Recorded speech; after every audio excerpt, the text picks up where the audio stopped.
It's just a bunch of core heroes pretending to be supports. I'm here for it, but it is a cursed support pool. Yeah, I don't really know where that came from, but yeah, it's definitely the case.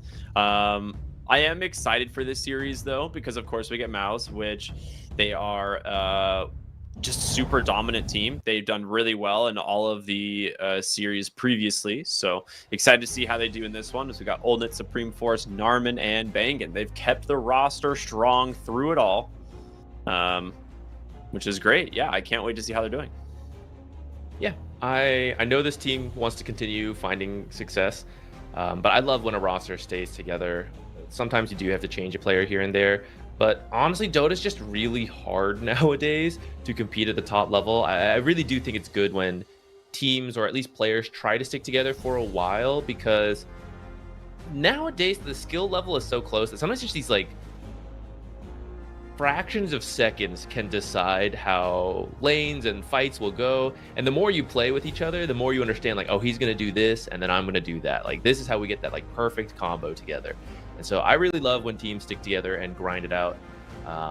And MOUZ is looking really promising, right? I know they don't quite have the huge wins at major tournaments yet that they want, but like they're pushing there, and I hope they keep at it together.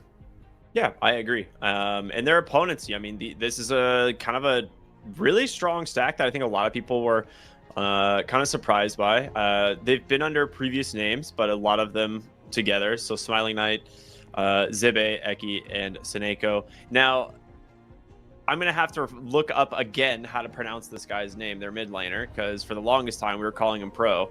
Come to find out, it's definitely not how it was pronounced. So it could be. We don't. could be. I think they told us it was like Riaf, something like that in Russian, but not our main language. Yeah, we'll do our best. But it's interesting though, because this was the team that Stormstormer was playing on very recently. Am I wrong? Yeah, when they qualified for Wallachia, I think Riaf might be standing in for them. I'm not 100% sure. Okay, that would make more sense if that's the case. So, but yeah, this team also has just been on the up and coming. I think when they picked up Smiling Knight, I was really excited because I think he is a top tier carry coming out of Belarus, and he's just maybe hasn't had like a ton of opportunities to play on high tier teams, and I think this is one of those teams that he could mix really well with. So, yeah, I'm excited. This should be a really fun series. Agreed. I don't know who's doing the drafting for this, but I do know, like, of the players here, Seneko has been playing the longest as far as I know, and like we see a lot years. Yeah, we see a lot of teams finding success when you have like this veteran player, maybe a couple, who brings in a lot of the long-term experience, the wisdom, the maturity, right? And then you got the young players with the quick reaction times, and they're up to date with the new Dota ideas and the meta, right? And that kind of mixing together, we've seen several teams find success with that. So maybe that's the winning formula nowadays. Yeah. It's crazy looking at Seneko like still in the scene. I mean, this guy was on the like one of the original Na'Vi members, right, back in 2015. So it's super cool to see that. Now we'll have to see, where how that ends up working with this stack. Like I said, I think that they've been steadily improving, and I love seeing that. So I think, yeah, it should be a good series overall. I think this will likely be the closest series. I think actually, both of the upper bracket games should be really good because DMS and 1W are all really strong. Yeah, there's a lot of win. I guess I don't have to say 1W, one win. A lot of really good teams that are really close to breaking fully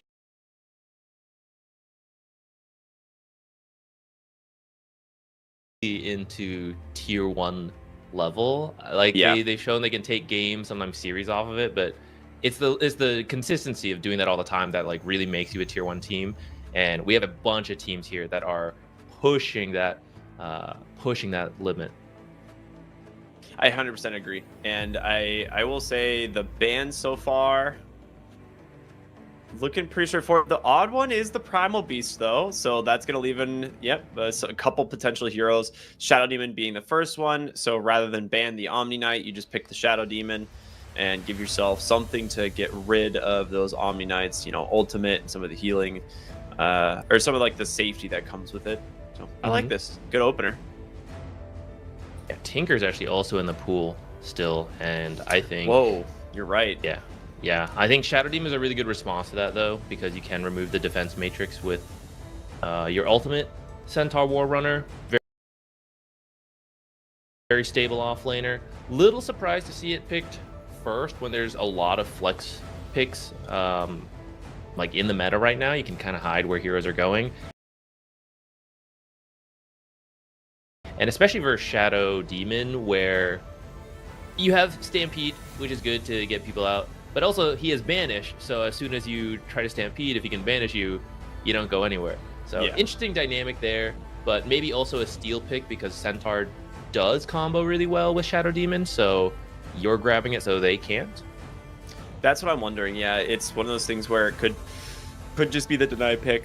I think either way, Centaur is generally a strong hero that you are like happy to have, even if it's like into the Shadow Demon. I think you're okay with that. It's a little bit of a comfort pick potentially, but there are still plenty of heroes that you can combo it with. Now they did remove 2 4 positions that we've seen combo well with the Centaur, and the Bat Rider was already removed in phase 1. So there's got to be something left for the Centaur that he likes playing around, but it is going to be a little bit awkward because the best ones, right? The Bat Rider, the Hoodwink, and the Sniper, all already removed. Okay, they just go with something classic like the Rubik. Not as easy to set up, but just a generally strong lane hero. Steal your own disruptions. Get your own setup back. I mean, Rubik's also a good combo. You've got the telekinesis. Any secondary stun to go with Hoof Stomp and extra burst damage is typically pretty good in the lane. So it does reveal your off lane. I guess actually Rubik's can still play hard support, and sometimes you see him in the mid lane. But okay, so yeah, this is the danger, which is that, okay, that's the off lane. If I want to run carry Alchemist, I feel perfectly fine running into this. So they're going to grab the Alchemist. This is perhaps where you are encouraged to move that. You could do it one of two ways. Either move the Rubik somewhere else, pick a new support who can pressure that Alchemist a bit more in the laning stage, or you will be okay. Alchemist will farm, but you'll also get what you want out of that lane. So maybe you prioritize your other lanes to win there and close the map out against the Alchemist so that he can't farm as quickly as he wants. To me, that's Avulus's choices right now. We'll see what they go with their next 2 picks, and maybe it'll depend on what MOUZ has to reveal here. It's possible to run Alchemist as a support, and we sometimes see carry or mid Alchemist. So there's a little bit of flex here too. If Alchemist gets countered too hard, we could just see him swapped out into a different role, something less important. So coming up here, I think a flex pick to help hide that. Like if you pick a strictly mid lane hero, strictly carry hero, something like that, you're kind of ruining your options as well. I feel like, yeah, I agree. And I think because you see the Centaur Rubik, it's likely just going to be the carry, even though like they'd be revealing it early. It's just too good of a lane for him. And now I think you want to flesh the draft out with some tempo heroes. So I actually don't mind going back for, like, say, the Tinker. If you have like the Shadow Demon, you can run that in your off lane, put your Tinker as your 5. You have like a Tinker Alk lane, not super scary, but your Alk is going to eventually leave the jungle, and your Tinker could probably soak the lane pretty easily. Okay, they go for the Omni Knight. It's kind of a similar thought. I was thinking of something that like can just heal and keep people alive. I thought the Tinker would be better, but they go for the Omni Knight instead, so I think it works. I think Omni Knight compared to Tinker, it's a similar idea, but I think Omni Knight will come online sooner, which he really doesn't need anything. As soon as he has a few levels, like level 6, you get Guardian Angel. Like you're ready to just follow Alchemist. Like, sir, you want to go there? Yes, sir. Let's go. I'll guide you. Like Purification, Repel, like whatever. He just follows you around for the rest of the game. But Tinker, he wants to be on his own a bit. He wants to farm stacks. He needs a couple items to build those auras, which technically do combo with the Alchemist, but at the same time, it's like Alchemist wants to farm those cams that you want to use March of the Machines on.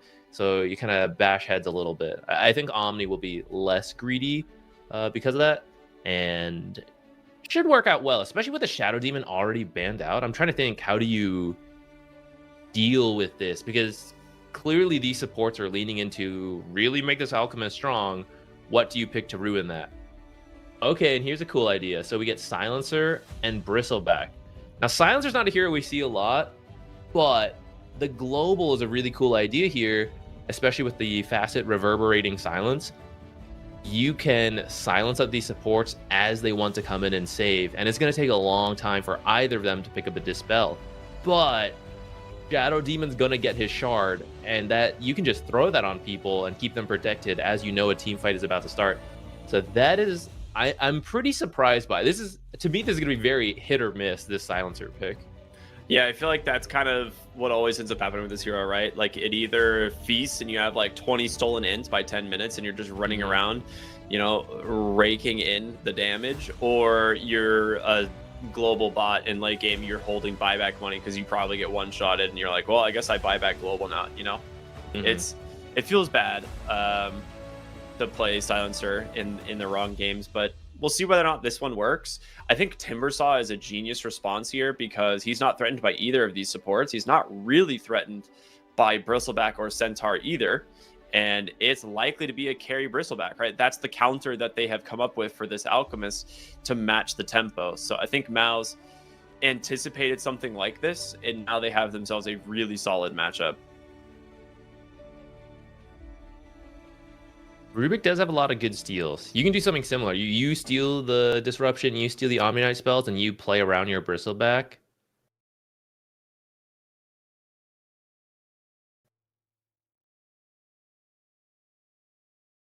So I think a lot of pressure on Rubik. You could steal Timber spells as well, because actually it's also strong versus all of MOUZ's heroes.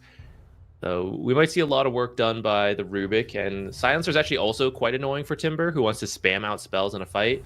But Timber usually doesn't have as much of an issue because he's a core. He picks up his spells really quickly in his build naturally. Mid lane, I'm surprised. I'm a little surprised Avulus is banning Coddle themselves. I feel like you really want like a Spirit Vessel builder or just someone really high tempo. I thought Coddle would have been a good pick for them.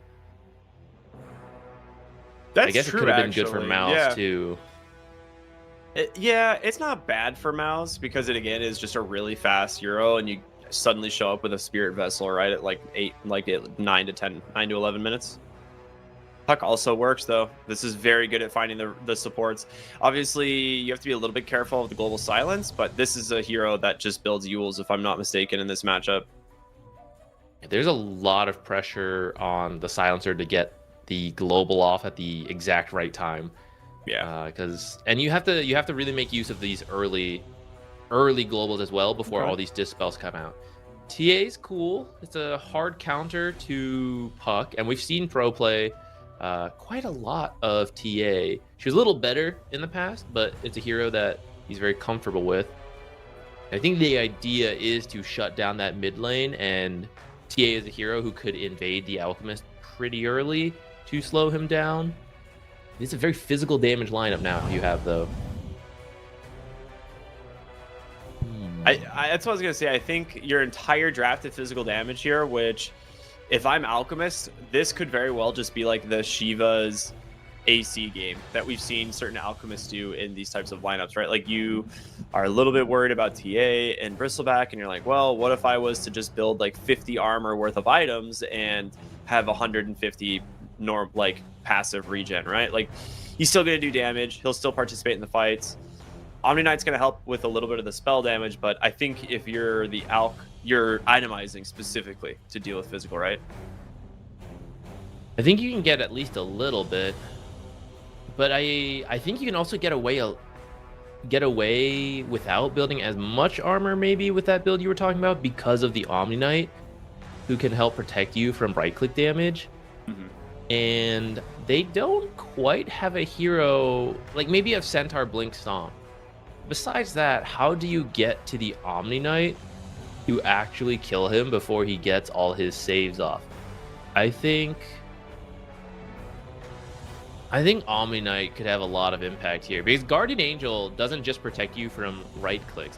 It's all physical damage, isn't it? Which means Bristleback is just not doing anything with Quill Sprays. Yeah, it is. It gives you not like literally like 99.99% physical damage reduction, right? Is basically how it works. So yeah, we'll see. We'll see what they can end up getting done with this because it's not going to be a super easy game against this Alk draft. But I think MOUZ have done a really smart.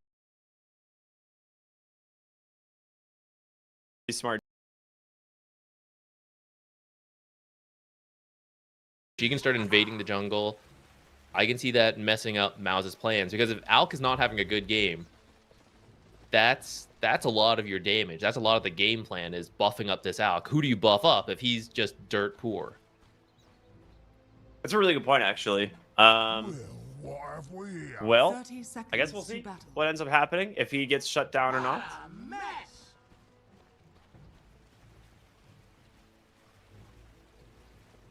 Quick invade into the triangle by Avulus. I thought they might block some of these camps preemptively. I expect a lot of stacks coming out of MOUZ. You got Shadow Demon, who's the best stacking hero one in the game, at least in that realm. And then you have Alchemist, Timbersaw. Even Puck likes to do stacks. Thought they might consider blocking it early. Yeah. Smiling Knight looks to be in some trouble here. Yeah, he is going to be surrounded, and Quill Spray level 1, not quite the best ability in a short fight, so that is going to be first blood into the hands of the Alchemist. This guy's going to be starting the game with like 1,500 gold. Well, we were just saying we're a little worried about that. If your Alchemist is going to be strong enough, that's a good start. Just a casual 1,000 GPM, no big deal. Yeah, it's going to be really difficult, I think, for them to control the Alk. Not just because he gets first blood, but I don't think this offlane duo particularly is like really strong against the Alk. I think this is one of those matchups that they're perfectly comfortable playing it, and they kind of knew that going into this, so makes sense to just pick this one up as early as they did. I like it a lot. The mid lane matchup, though, Supreme versus Templar Assassin. You said, again, a pretty favored Templar Assassin lane, right? Yeah, Puck is just weak to physical damage, right? And that's all TA brings, along with the side blades spilling, make very difficult for Puck to phase shift dodge. She doesn't get the regen for phase shift dodging those either, because it's not technically a projectile. I hadn't thought about that, but yeah, that's some extra annoyance there. Yeah, it's like typically you're playing as some ranged hero, and you're like, oh, well, every once in a while I can at least dodge their spell and get some health and mana back, right? For TA, that's not really the case. Top lane, they're going to go and try and play for the level 2 timing here. Eki going to get caught by the concoction. Blood grenade is out. It's not going to be enough to kill him, but it's a good amount of harassment damage. Bacon walks in, just hits him one more time for good measure. You do have to be careful on this Rubik. He can get a lot done because he's the only ranged hero here, but because Unstable Concoction has pretty good cast range, when you're low, if you stick around too long, that stun could come out, Omni closes the distance, and then you're gone.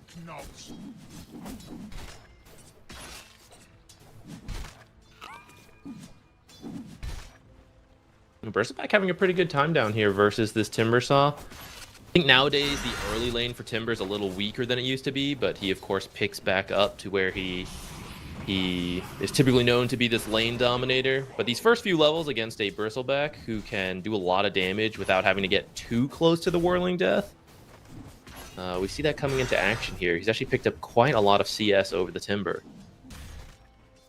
Did they just like reuse? I haven't even seen Silencer played in like, I don't know, forever. But did they just reuse the Curse of Avernus effect for Silencer's glaives? I'm with you. I'm gonna have to see that again. Let me see. I'll keep my eye on it. I think they did. I think it's the exact same effect. I was very confused. I was like, what is going on here? It does look about the same. It's exactly the same. I think you're right. Curse of Avernus effect. I think you're right. This happens sometimes when Valve is unsure if they like something. Like the The idea sound of it. design, the sound design in this game is amazing, but when they put in a new idea, they often just reuse something, and then once it is good, they're like, okay, yeah, give it a sound, give it a sound, or give it an animation. So maybe that's what's happening here. They weren't sure if they liked this idea of Glaives of Wisdom or not. Do you? I mean, it was very similar to like when the leap got reworked with the shard and had like a projectile, and they just reused Dragon Slave for it. Yeah. Or like, wait, what? Or was it Dragon Slave or was it Gust? Oh, I don't know. It might have been Gust. Yeah. It was one of those though. They do that sometimes, but I mean it makes sense because Dota has so many complex parts. Sometimes you're not sure if an idea is any good. If you're gonna stick with it, why create a brand new asset and then it's like, no, that was bad. Remove it. Dire's middle tower is under attack. So far in the lanes, Bristleback is farming exceptionally well. 29-6 up against that Timbersaw lane. Now, it's kind of expected. The first few levels of Timbersaw is pretty weak, but I feel as he gets closer to the level 6, I mean, either of them really, it's going to be pretty easy for the Timbersaw to just sit in the lane solo, right? Yeah, you do need to get to that bottom point. lane. That's what they're waiting for. Zibe does have Stomp here in a second. Will use it to get to safety, but takes a lot of damage in the process here. Has a salve ready. He'll be back in the lane pretty quickly. Banging. Oh, that was close. All those. That was a good stat attempt. items are so good at the start, guys. Eki lives with just a little bit of health thanks to all the stats and the blood grenade he's got there.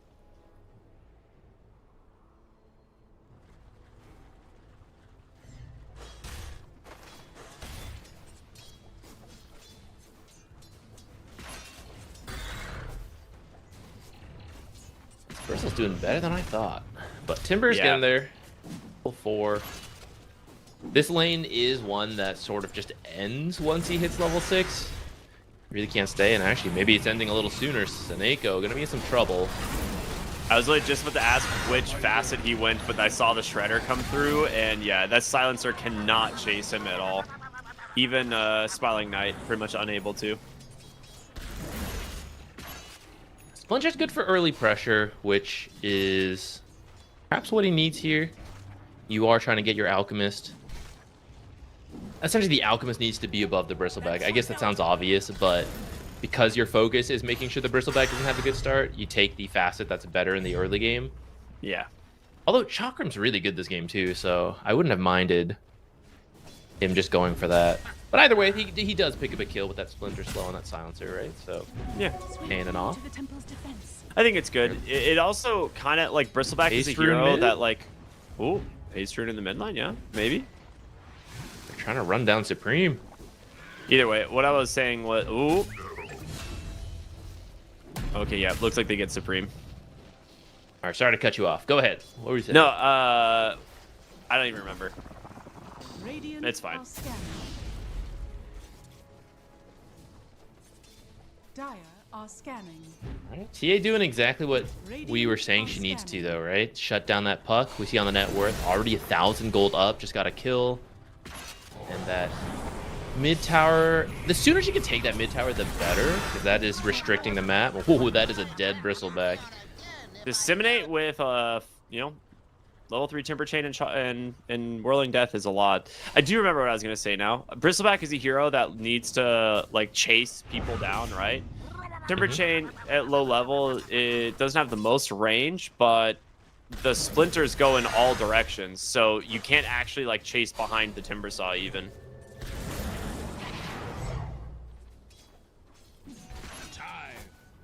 Good point. And he's also leveled it up to increase that cast range and speed, so when he does just want to get away, it's becoming much easier.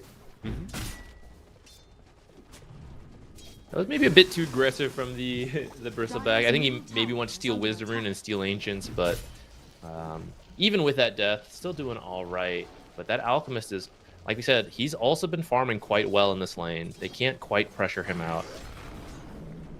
Yeah, he's starting to pull ahead. It's getting a little bit concerning about the mid lane of the Templar Assassin. So she is farming super well. And the puck is not really having a good time here. So it would be it'll be interesting to see if they can find a way to help the puck at all, as it looks like they're bringing a lot of heroes into the mid lane and they're doing a lot to try and apply pressure there. This is the awkward part of the support duo for MOUZ. They are really about helping the Alchemist, but when it comes to helping Puck make plays to recover, they don't really do that.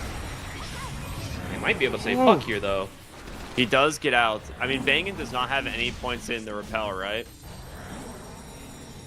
He has one, but it's such a long cooldown. He used it earlier. It's Okay. still waiting. It's 55 seconds at level 1. That's actually insane.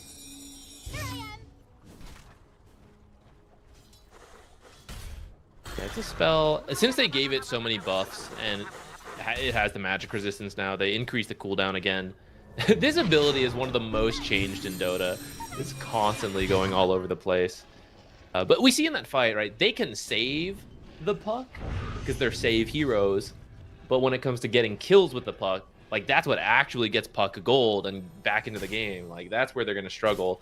Puck is going to have to go connect with the Timbersaw, who brings a lot of damage. Maybe that's where they can find some kills.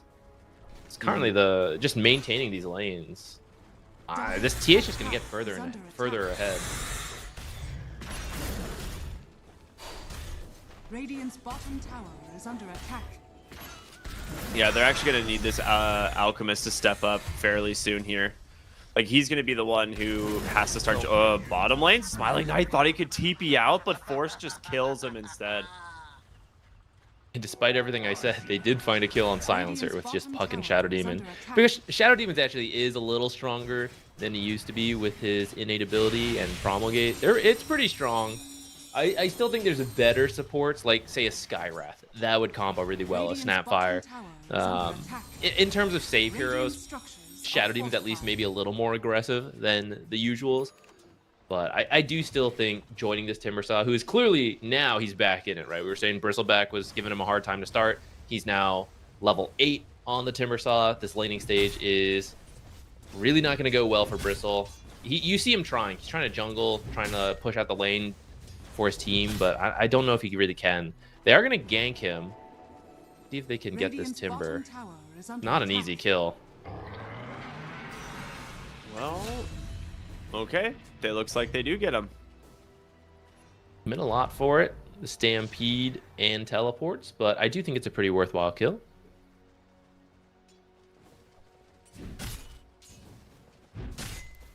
Dire are scanning. Oh, Tranquils on Centaur. That's interesting. Maybe because of Acid Spray? Like, I have no idea. It's like Acid Spray technically doesn't break it, so you can go in and like farm without losing too much health. I really don't know. But then it's like, I would think you'd also want the strange. armor reversal. Yeah, it's like the other option is you have phase boots and you just have a ton more armor. I don't know. Maybe he really wants Boots of Bearing. It is kind of good versus the slow. We'll see what he does with it. Ooh, Blink reveal onto the Puck. Ooh. Blink reveal with the global follow-up too. Yeah, very nice. And because of the way they changed Silencer, he got a point of intelligence for that. It's up Wait, to 3 really? now. Yeah, so as long as you assist, that's where you'll get a point. So it's harder to snowball as Silencer and get to 100 stolen intelligence, but it's much more consistent to at least steal some intelligence throughout the game. Huh. Interesting. Oh, really nice find here from Narman. As they're going to turn around here onto the Templar Assassin. A lot of damage coming out as they just blow up the TA. And with the Timbersaw and this Alk in pursuit, they're going to continue to look for more. Seneko doing his best, but Force is going to be able to continue Timber chaining around these fights, slowing them up as another stun not even going to be needed from Olnitz. Force grabs himself a double kill as the Timbersaw, clearly the strongest hero on the map at the moment. And you mentioned this Alchemist maybe needing to join in to help give Puck a game. That's exactly what he did. He has his Radiance, he joins in, And he doesn't have his blink. It's not the easiest for him to start things. That's what the strength of the coil and the disruption are, to set him up to then just walk in and burn people down. So very nice plays from MOUZ. 3K lead at 13 minutes. Maybe not as high as you would like with an Alchemist, but considering how the lanes were going, this is a pretty good spot, I'd say. And especially Puck beginning to recover, getting some assists. I'm kind of surprised they didn't commit more for that Bristleback there, right? He had a pretty massive stack of Ancients. And you did have Coil up, but they just didn't want to risk going for the play there. Radiant's bottom tower has fallen. Dire's middle tower is under attack. Smiling Knight's doing a decent job at playing his game, right? Like, he is just doing the classic Bristleback stuff, clearing Ancients, and then grinding towards the Aghanim Scepter, which he actually is going to have at a really good time. So finishes it up right now. Alchemist in the bottom lane, saved by Bangin. He's going to turn around with the stun. He's really looking for the Templar Assassin. Won't get it. Turns his attention over to Zibe, and there's Force once again on the Timbersaw. The coil out just to guarantee the kill onto the Rubik. As this is MOUZ hitting a really strong mid-game tempo. Now we see the strength of Omni Knight right there. 3 people ganking in Alchemist. He did manage to pop the ultimate on the Alchemist, fast reactions before he got blink stunned, but just the repel coming in, the purifications, it's gonna be really difficult to kill him until you pick up dispels. And I don't like, who's buying a nullifier, right? It's gonna take a while. Radiant's top tower is under attack. A prize. I'm trying to think like what what tempo, what objective MOUZ are like really aiming to grab here, right? Because you got the Manta coming out here pretty soon on the Alchemist. Is just about 1,000 gold away, which is really not that long for an Alpha farm. What does the Timber have? Is he going for a Blink Dagger or anything? He got a Kaya, and I believe he's working on a Lotus. Oh, okay. He has it, actually. It's being delivered right now. And that makes a lot of sense versus the Silencer that we were saying will ruin your game, these silences. But it's also a great armor item versus the TA versus the Bristleback. So, fantastic pickup for Force.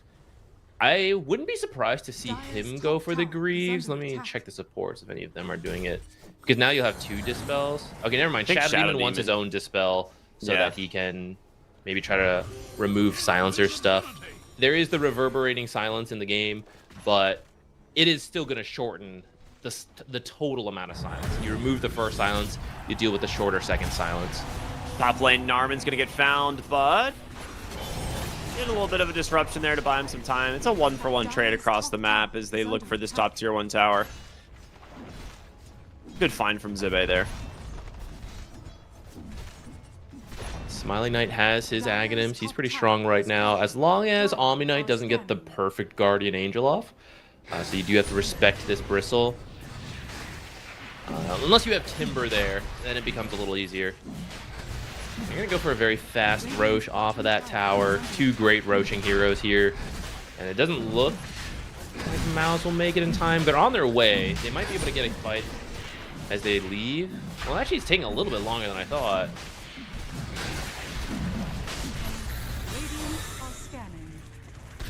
This is taking way going in. And with Force being here now, Seneko might be forced to ult, and he is, but inside the pit, the Templar Assassin luckily being saved by the bashes from Roshan. Otherwise, Alchemist would have just cleaned her up. They're going to buy back on Bang and get it through this fight as he's going to TP into the outpost. While on the backside finds the Centaur as well. So they grab themselves a 2-for-1. And now the Roshan. All right. I thought they'd be able to do that faster, honestly, looking at a Bristleback in the TA, but just took a little bit too long. And Force, you were saying he just finished that Lotus Orb, has no cares, just runs straight in. He knows how hard it is to kill him. And maybe he eventually dies. It's gonna take a while, though. So he just goes in, gets all the information he needs. And now they actually end up with the Aegis on the Alchemist. The TA would have died 100%. Alc got bashed back to back by Roshan. And she would have not only lost her barrier, but then he would have been able to stack up about 6 more stacks of corrosive weaponry, and at that point, she cannot get away from the 0. Surely it's unfair to steal Roshan and kill the mid laner, Ricky. So Yeah. Roshan just trying to keep things even. Gonna balance out the game a little bit. Yeah, but this is getting really scary for Avulus. We're at 18 minutes, 40 seconds. What we might see is MOUZ take this tier 2. Timing should work out to... If you hold the area for a little bit, you could steal the Tormentor, Wisdom Rune potentially, go back, get yours, and this 7k lead could very quickly grow to 10 to 15 as the Alchemist continues farming for the next few minutes.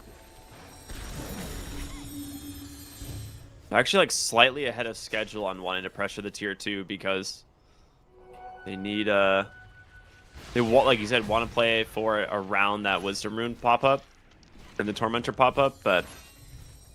Suffering from success. Yeah. Just doing a little bit too well. Pushing objectives just a little too fast. Narman in the mid lane. Gonna get silenced up here. In comes Eki. The blink reveal from the TA as well, but Stampede to try and get to safety. They've caught TA, the coil, into the concoction, and now he cannot escape.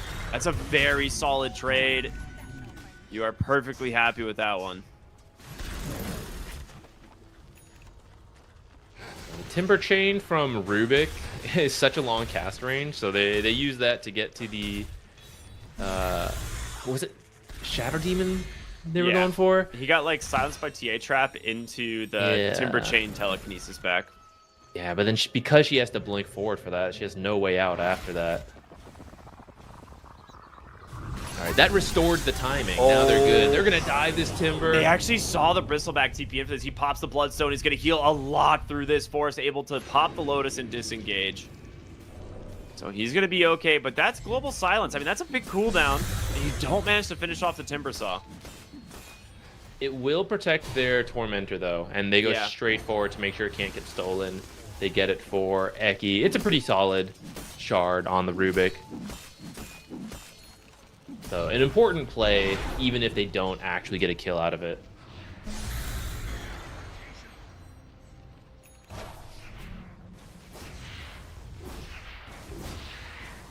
Yeah, I'm a little bit surprised they weren't pushing harder in the top lane, but it is one of those things where, like, maybe forcing it, if you lose the fight, you actually give away your entire lead for the Alk.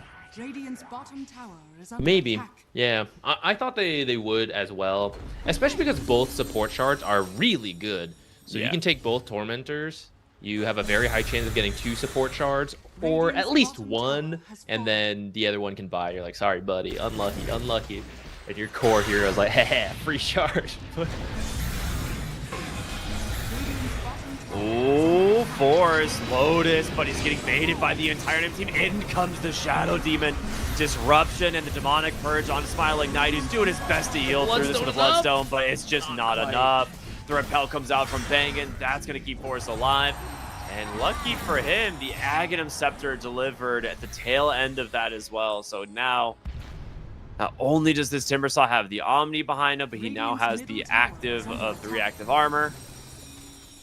They should really just change the name of it to active armor when you pick up the Ags. That'd be good. Just no, leave it reactive armor, but just do a strike through the re. Yeah, so very strong. Dire's top tower is under attack. And he's going to go for a Shiva's Guard, which, again, another big armor item that he needs to build this game. Pretty much all of the damage these guys are going to be taking is physical damage. Like, if we saw that fight from the Bristleback's perspective, he comes in, pops the Bloodstone, activates the Bristleback, right, the Aghanim Scepter. It's a lot of physical damage, but it's not enough to go through these big tanky heroes.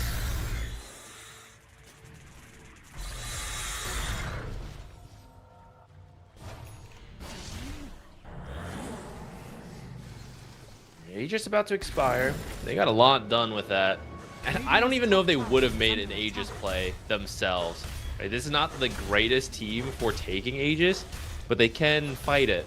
And so the fact that they stole Aegis and then got this much out of the map, you're quite happy. You might wait now for a second Aegis. You'll finish up another set of items. And I don't think Avulus in that time will be able to pick anything up to change this game. I'm looking around. What can you really get? Maybe you can get this Timber kill. Ooh, that's the gem too, actually. That's really good. I'm surprised there was already a gem. Like it's one of those things that like I understand wanting to have one when you're feeling this strong and you have the alkaline up, but if you're gonna go for an early gem, I don't think you can be out super alone in this game because of the silencer, right? Yeah, I think it's partly to clear out TA traps. They want to restrict the vision and the map of Avulus.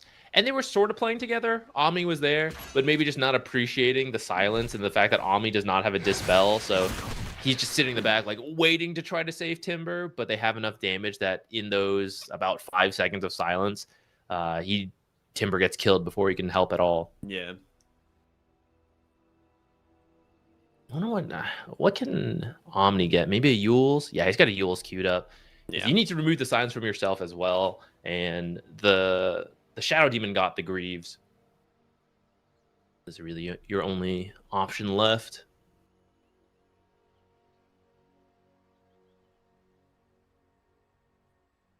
Okay, well, off of that, while you wait for Timber, or maybe when he respawns, I think meeting him at the Tormentor could be good. They've been so successful, they haven't gone back for their own Tormentor, and there's actually 2 Wisdom Runes waiting here for them.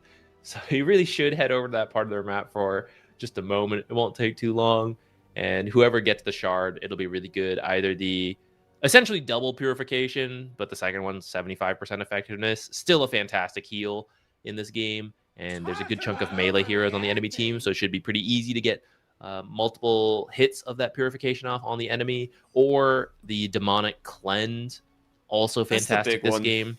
Yeah, I think that's the one you're really hoping to get. 6 seconds that you think a fight's going to break out. Either cleanse yourself, cleanse the Omni, cleanse the core going in, and when that silence comes out, you just don't care. Yeah, it's exactly. I mean, the other thing too is if your carry is like running up onto the high ground, you can also self cleanse on the Shadow Demon, right? And just this way, if the global comes out, you still have the ability to just instantly save a hero if needed, right? Like there's a couple ways that you can do it, but it's kind of a lucky timing thing. So it's definitely a risk reward playoff, but I think in general the Shadow Demon's Demonic Purge is going to do wonders this game if they can get it. They're trying. It's taking a while, but and there it is. Got the Tormentor, and for his efforts, Narman's going to be rewarded with a shard as well. All right, huge pickup. So we're looking at the puck right now. Supreme's got himself a Parasma queued up, which Parasma is probably the single best magic damage item in the game against like these big tanky heroes. So things like Bristleback and Timbersaw and Centaur, like he doesn't necessarily solo kill them like quickly, but he can wear them down easily over time because it makes it impossible to get away from the puck at that point. Dire are scanning. Yeah, it's a pretty good item, and Timber's doing so much damage that you'll amplify that as well, or some of it. Dire scans, Force just goes right up onto the high ground. Stampede comes forward. They go for the Omni. The save comes out. The Demonic Cleanse was actually there. Really clean stuff out from the Shadow Demon, but on the backside, it's going to be Olnit just beaten through the silencer. He's now turning his attention on over to the Templar Assassin. She's okay for the moment. So they're going to buy back on the silencer. Narman gets his gem, but a telekinesis sent up onto the high ground. Can they actually punish the TA for this one? And it looks like they can. Olnit face to face with the Bristleback. Smiling Knight pops the Bloodstone, trying to heal through, but it's not enough. The damage from the Timber is just too overwhelming. The gems recovered. Yeah. Is it stuck on the high ground, or did they get it? Timber went through. He picked it up now. Okay. All right, we're back. MOUZ is back. They've got it again. From here, you can maybe poke high ground a little bit. It's a little risky if they're willing to buy back. So maybe you just want to wait for the Roche. Yeah, I guess you kind of would like both of your support, one of your two supports to be alive the issue is like they're the saving supports, right? So both of them missing makes it a little scary to go. Yeah, it looks like they're gonna respect it. I mean, you're already happy with that. You got the gem, you got some big kills, and you should be able to set up for Roshan first. It looks like Avulus is trying to get to the Twin Gate to maybe head over, but MOUZ is already in that top part of the map. I don't think you can safely go to the Twin Gate. I think you have to smoke and run up there. If MOUZ gets to the second Aegis, I'm pretty sure they'll close out this game. Yeah, I think I you agree. have to fight it. You have to fight. I feel like they're gonna hit, like they've already been hitting like a really good tempo, and as soon as they have another Aegis, I don't know how you kill the Alchemist twice, or even the Timbersaw twice. It might even just be on the Timbersaw.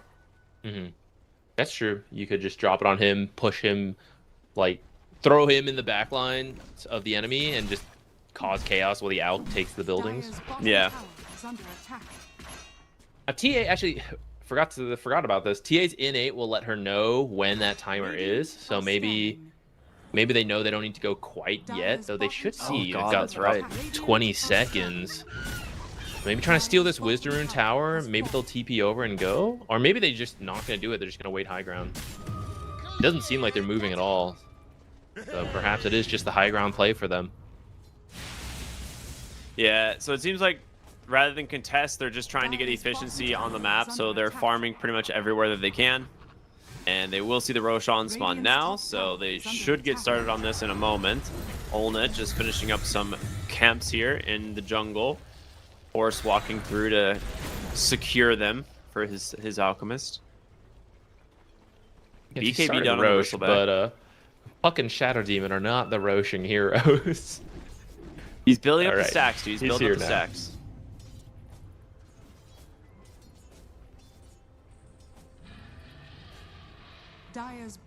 There's the Roche roar. If you weren't sure before, now you know. But they show no signs of heading over. So it looks like it's going to be high ground defense for Avulus. But I really just don't see it working out, because Global is a great spell once. This guy is nowhere near a refresher, if that's what he even wanted to build. And you can maybe kill, looks like it's the Alchemist. Maybe you kill the Alchemist one time, but what do you have for round two? You're going to have to reapply all your bristle stacks. You have no Global to work with. Unless he dives like in front of your fountain, I'm not sure this high ground play is going to work out. Whereas if you Global the Roche fight, he has no second life, so maybe you can win enough to... Oh, in mid lane. Eki actually heals up a lot there from a Lotus, but the damage. Now you don't This even have Timbersaw Global. is way too strong. The coils found him. Smiling Knight get caught for the Demonic Purge as well. Supreme deep in the enemy base here. With the Yules, should be able to get to safety. The trap not quite timed well enough.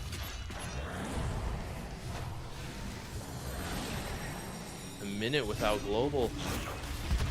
Yeah, he has no buyback. I mean, you're just having to hold your high ground here without supports, and there's the Shadow Demon and the Omni Knight behind them just to keep them plenty healthy. Local Rage is out. Smiling Knight, you need to be careful, man. The damage, he's going to be forced to BKB. That's a huge win from MOUZ here. There's the jump in from Olnet.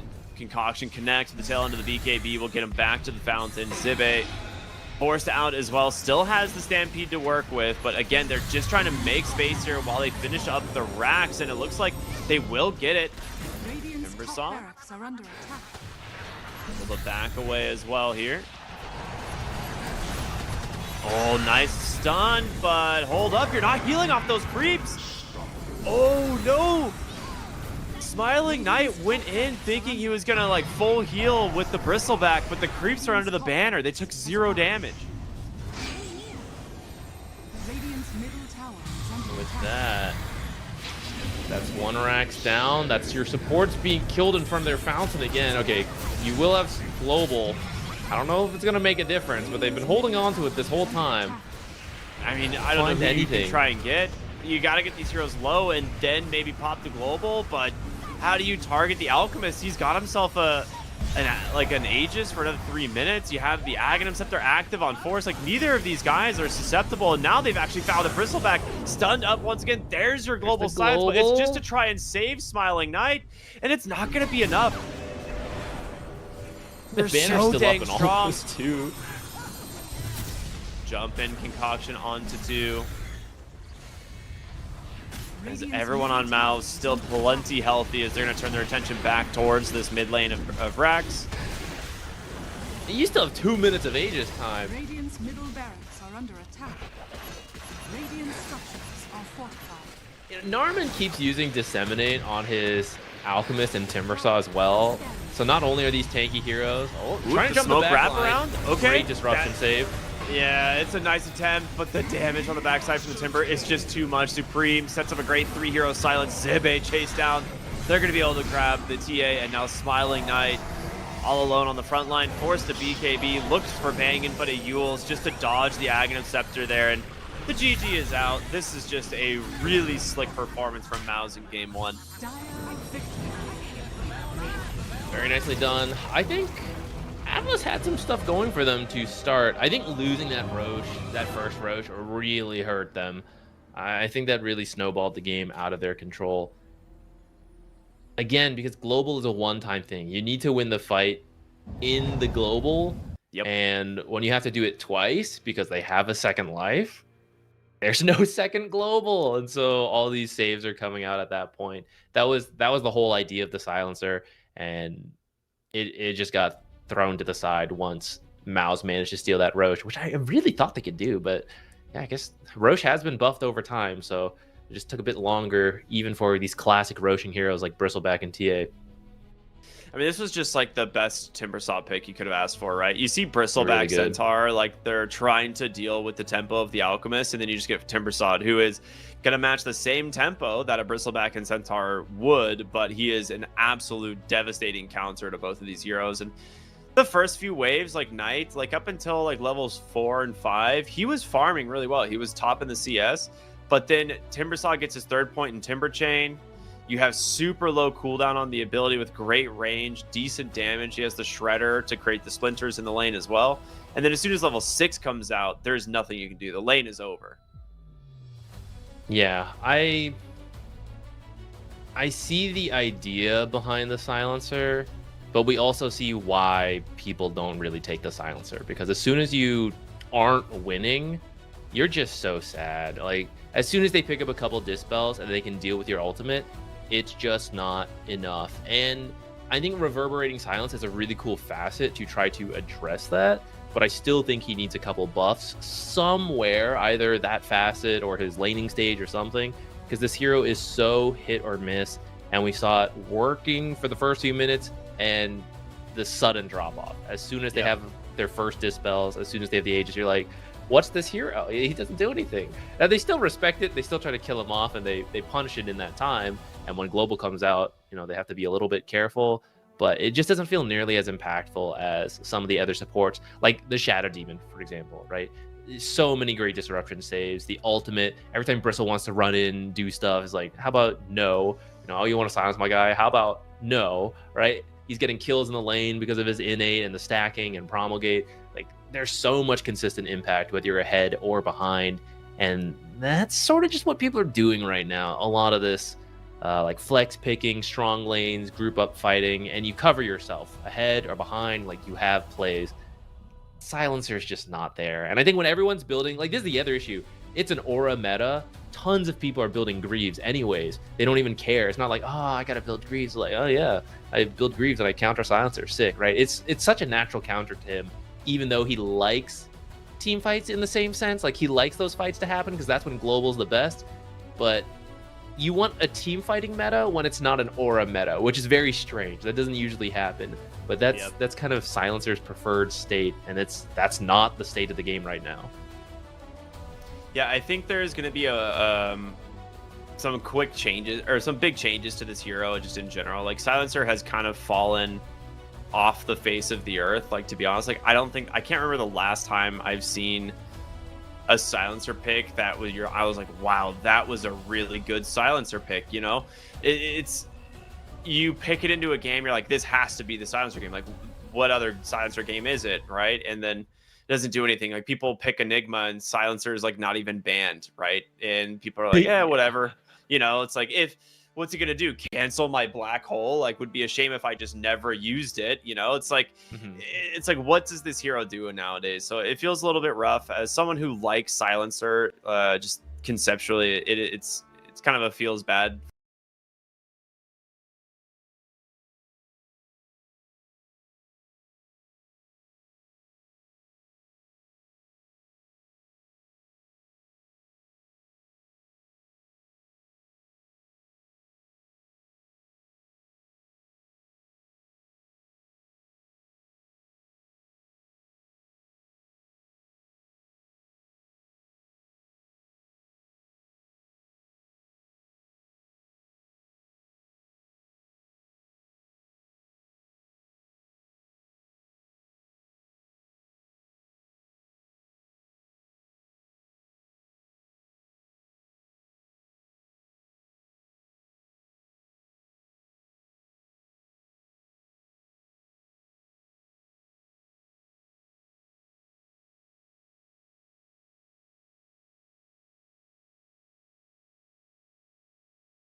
similar to last game for like what their game plan is.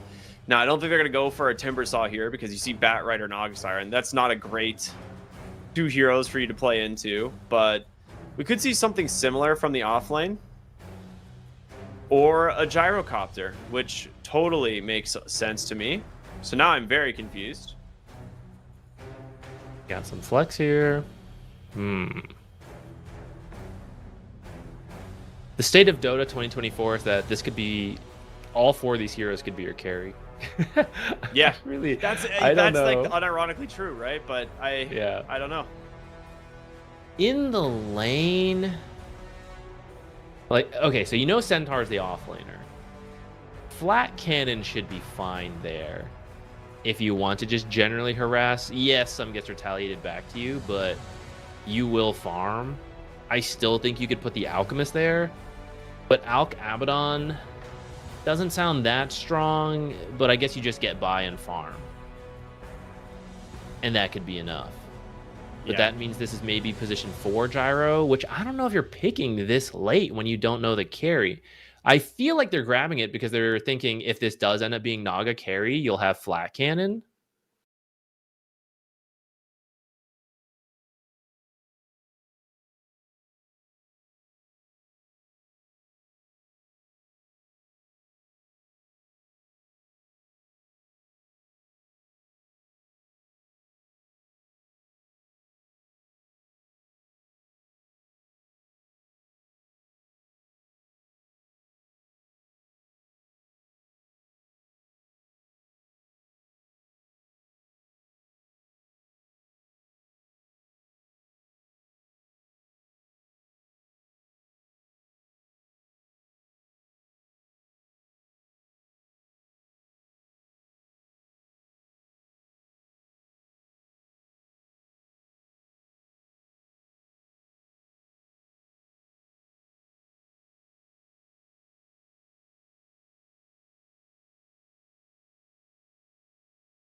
Be playing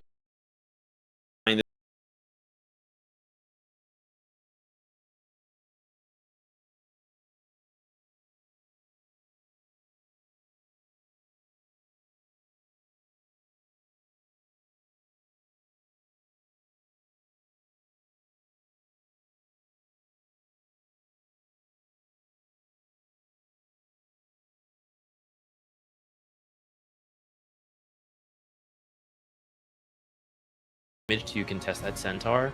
Mm-hmm. Maybe you need to respect the Bat Rider, because that's a lot of damage. You could die if you don't position well, so maybe that's the risk. But once you get a few levels, few items, you get pretty tanky. You wouldn't have thought about it as Wind Rangers in the past, but she is pretty hard to kill early on. Prepare. Absolutely. And here we Especially go. with Abaddon. Time to jump into game number 2 here, and a very different draft from both teams. I will say MOUZ going first pick Alchemist, or I guess technically second pick, but facing the Alchemist is not what I expected, but clearly have a plan for it, as they're going to run it in the 3 position, not something we see all that often, you know? Took a mixologist as well.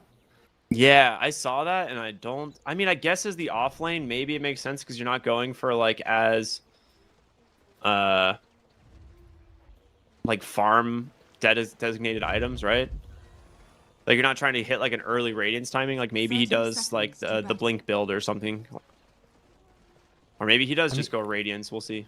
You can buff up your cores. Like there's the dispel on the shard berserk potion, which is pretty useful to throw out at low cooldowns. Same with like spamming your ultimate.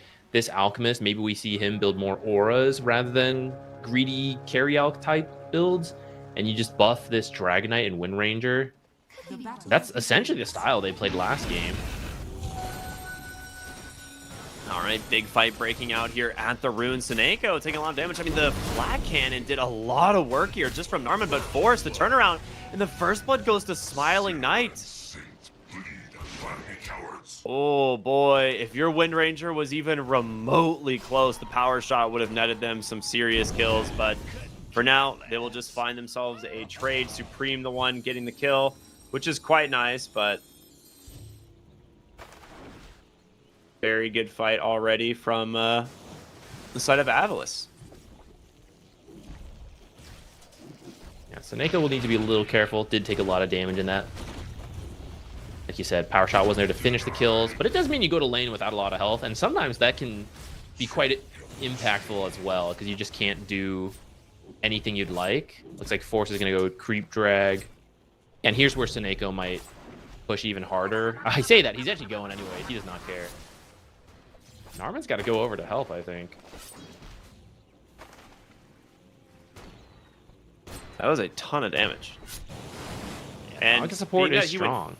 He went Flat Cannon level 1 to fight at the Rune there, and I think right now he's really wishing he had the Rocket Barrage. Like, this is kind of slowing down his ability to trade in the lane against an August Siren.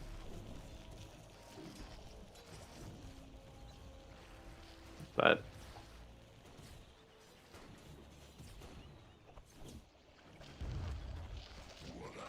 I really want to see what Force is going to build. We have some very new picks here. This, not new, I guess, but not something we see often, and certainly not all together. This Alch off lane, 5 Abaddon. They're going to drop the Concoction on Smiling Knight here in the bottom lane just to do a little bit of extra chip damage. He's got 6 tangos, or I'm sorry, wand charges and tangos to work with, so Terrorblade, very efficient with all that regen.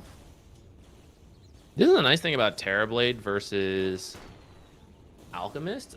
Alchemist's physical damage is like all physical damage in the laning stage, and Terrorblade's got some of the highest armor in the game. So it's mostly this Rocket Barrage. Like even Flat Cannon gets reduced. Maybe that's some of the idea behind that Terrorblade pickup. Middle tower is under attack.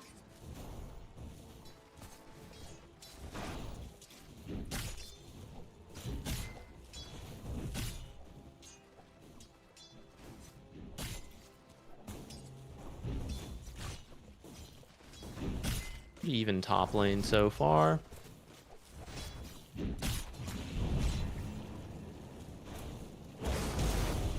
Zone him off from the Lotus, looks like. And the Lotus is pretty useful here, especially in a close fight with this double edge.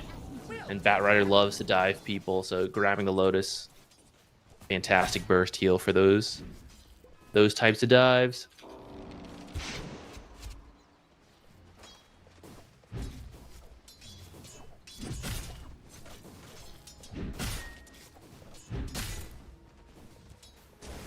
Did we ever see him do anything with those triangle boots? I don't think so. Right? From last game?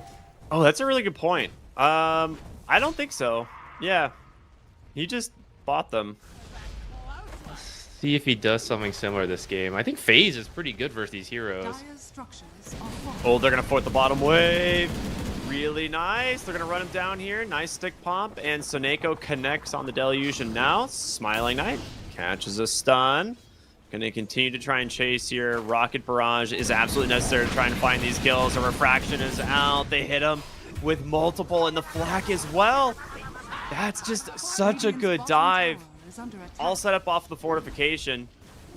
And once again, this off lane of Narman and Force off to a great start. Yeah, great use of Rocket Barrage. Looks like Narman's going to tank the tower for a little bit. Wants a reset before anyone else gets back here. Just in time.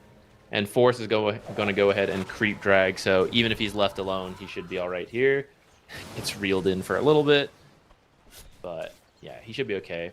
Oh, actually, there's a hard camp here, so... That's a really good play test from by Soneko. Soneko. Yeah. Radiant structures are fortified. Top lane looks like maybe they're doing the same thing, trying to fort and dive the tower here. Not as great against an Abaddon, though, I'll be honest. Gotta be careful, though. All right, all right. He's got a Sal. He's gonna heal back Tango up. Clarity all popped immediately.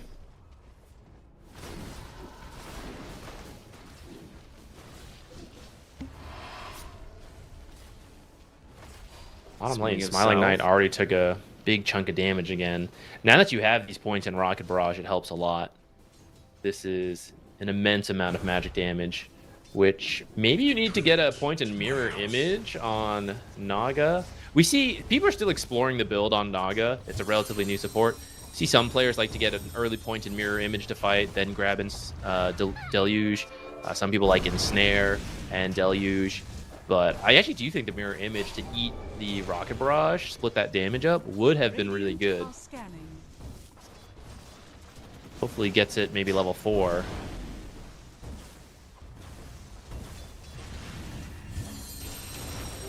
Invisibility.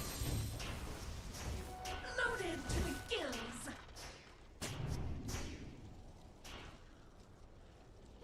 Dragon Knight winning the mid lane. I actually thought he'd do a little bit better versus the Puck, but still in a good spot.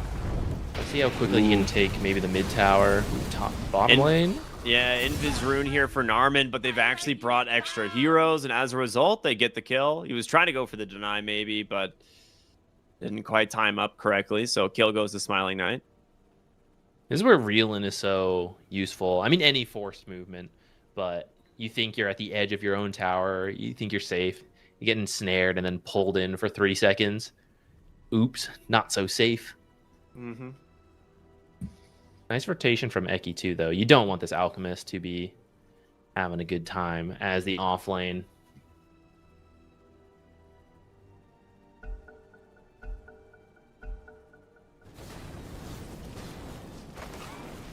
Now, looks like this team, Zibe went horsepower, so he's not even going to get boots. Actually, because of that rotation bottom, they're going for Zibe now. He's going to have to teleport out. It's going to be close, but he's going to be all right. Good call. Try to get something out of the Bat Rider killing your Alchemist. Dire are scanning. Radiant are scanning. Wisdom Rune Steel's coming in. Fast Fingers by Soneko. Even after all these years, he still got it. I think this should be a kill, right? Like, you do have the Photic Shield, but reel in, you're on the With other the reel side in, of the bridge. definitely. Yeah. Like, I don't think you get out of this one. Really well played. Abaddon's fast, so maybe if he didn't die to the original Centaur hit, he would have been okay, but the reel into body block is really nice. They do kill Terrorblade. Looks like Ulnit rotated through that twin gate, and now they're pressuring that tier 1. Didn't use his ultimate, which I guess it was to Whirlwind. You don't have to use it for that. I'm surprised he's not using it to like farm the camps before he goes. We see that a lot from the Whirlwind pickups. You're just using it to farm for the first 20-ish minutes, but eventually you get Gleipnir, start working on some crit damage, and then you use it more for team fights. Dude, Premi's been getting like really good damage into the mid lane here. So he's almost finished up the tower. Gonna get some help from Bangan, of course. And with this, Top lane all Stampede that. coming through. They're going for a kill. Whirlwind's out. Is it enough?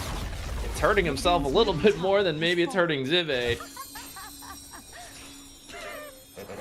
Narman's on the hunt for the kill.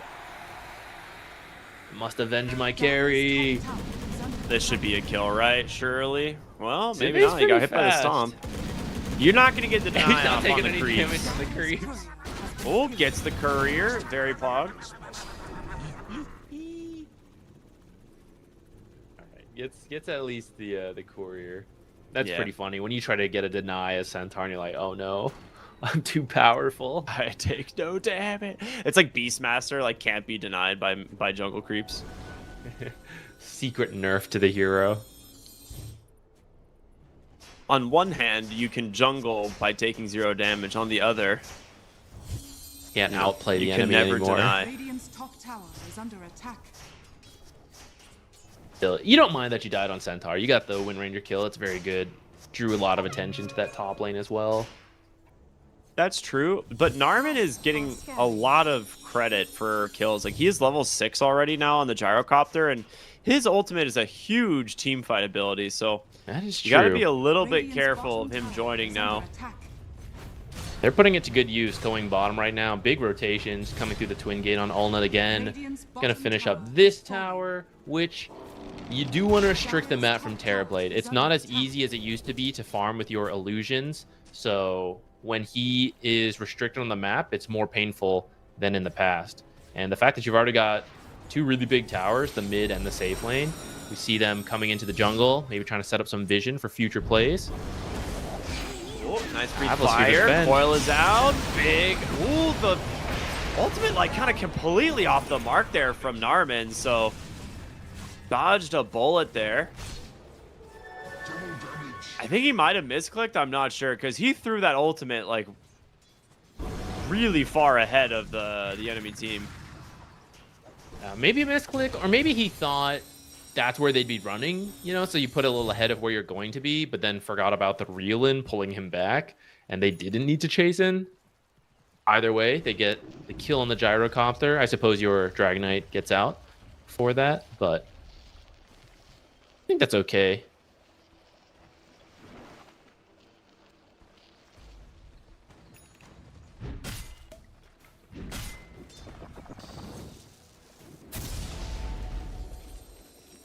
Some casual harass thrown out at Zibe.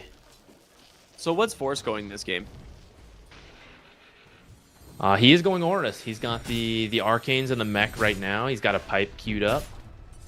He plans to just stand behind his, I imagine, Dragonite to start, and then after Wind Ranger gets a little bit more farm, you know, she'll be the focus. It's a cool take on the Alchemist. We'll see how it actually plays out, and I want to see if he actually builds the shard, or maybe hopes to get it for free since he took Dire's Mixologist. top tower is under attack. I don't know. Maybe it's worth it just for unstable concoction at lower cooldown.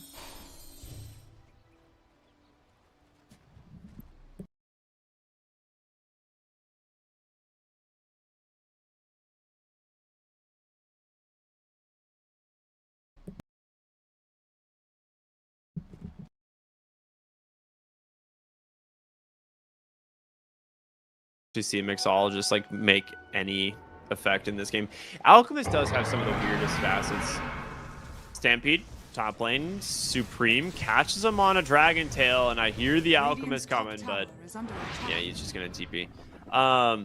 It's like Alchemist fast. It's like one doesn't do anything until you buy Shard, and the other one is only does something at the start of the game. It's unique. I like Yeah. seed money conceptually, although you're right, it is just like for the start. Unstable concoction at lower cooldowns also useful. I don't know how good it will be compared to having a stronger start in the lane. You can find the Dragonite this time. Gyrocopter ult is pretty on point. Ooh. Tanky Dragonite. Yeah, they just walk away. Between Bangan and just the innate tankiness of the Dragon Knight that's just not a threat. Terrorblade is actually insanely farmed already this game. Zibe might be in some trouble, does throw the stomp. Blood Grenade is out, but too close to his tower. As well as 10 stick charges as well. Smiling Knight managed to pick up a couple kills. He is 2-2-1, and then he's just been farming pretty well. Now clearing up some ancient stacks. He's got a Manta queued up, and he's going to go for a Scotty right away, which I think will be really good versus the heroes of MOUZ. I don't know when he wants to get an MKB. I think he will eventually need to get one. But the Scotty in the meantime will be quite strong. This is the real dive in the bottom lane. They're bringing the gyrocopter. Should be enough. Oh, they just stampedes away. And now Force getting turned on. Gets incredibly low. Supreme will be here to bail him out.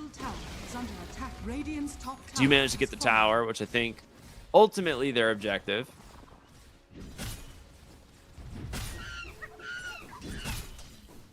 Alchemist actually immediately TP'd mid and looks like sets up a kill onto the Naga Siren, so that's pretty cool.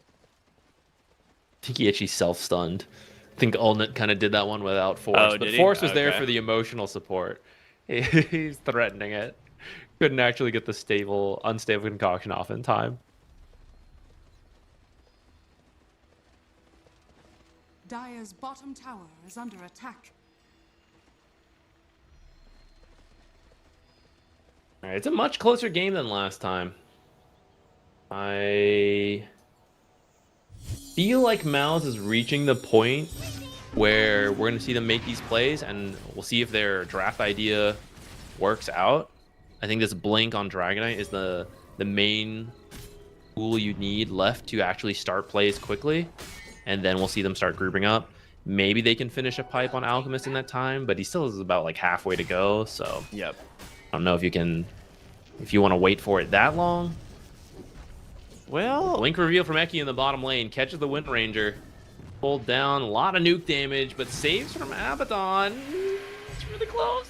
he's fine. She's okay. Okay. Great positioning from Bangan, being ready for that. Just, feeling it out. Bat Riders are going to get for Blink. He wants to look for a kill. So he's just hanging around his weakest core in the Wind Ranger. Even though I was talking her up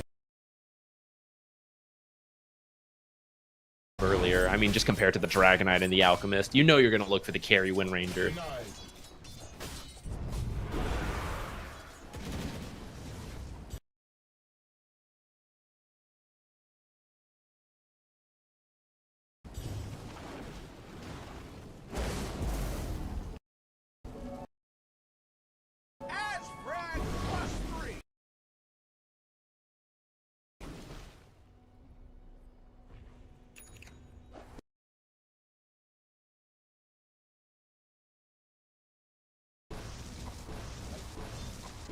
See if Dragonite's Blink showing can be a little bit more successful.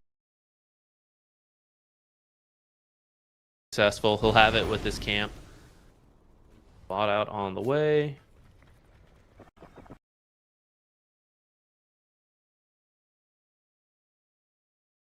Ready to go.